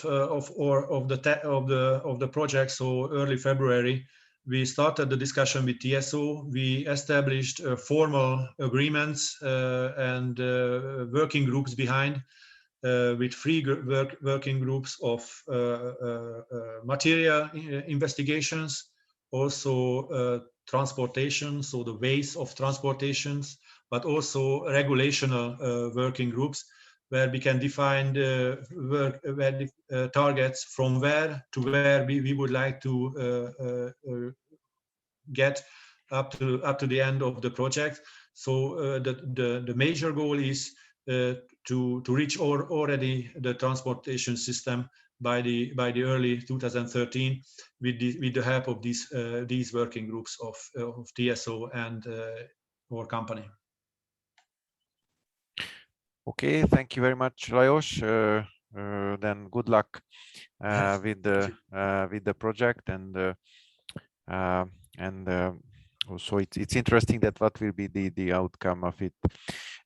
So thank you very much for your contribution, and also it is the end of our webinar. So just to conclude very briefly, so that's where we are. That's how we see the status of the hydrogen sector. We had 2 policy presentations, we had 2 regulatory presentation, and we had 2 concrete pilot projects. So I think everybody has a good picture where we are. How I can sum up is that clearly there are goals, there are ambitions. It's set, and first steps has been made, as we have seen in the last presentation, in form of pilot and research and development project. And in between, what is in between, it's the regulatory discussions and regulatory framework, where also the debates have been started, and we are very much looking for in the European Union's new respective legislative package. So let me thank again for everybody who was speaking today, and everybody who contributed and asked real good questions, and also for the answers. With that, also let me thank and give back the floor to Kacper to say some final words or remarks. Thank you. Thank you very much. First and foremost, to you, Paul, for the moderation of today's webinar. Great job, as always. Also, thank you very much. Also, words of appreciation to our today's speakers and to all participants for your questions and inquiries. As mentioned before, the presentations are already available for you to see them, to download and check the contents on our website. We will also soon release the recording of the webinar, so in case you would like to come back to any of the presentations or share it with your partners or colleagues, please feel free to do so. I believe this will be shared via our YouTube account. And of course, stay tuned for other public activities of ERRA. From this place, I can invite you to our next webinar. As I said in the beginning, this will be the third of the series on energy market surveillance on December 1st. So please stay tuned, visit our website and register for the next event. Thank you once again, and this event is now concluded.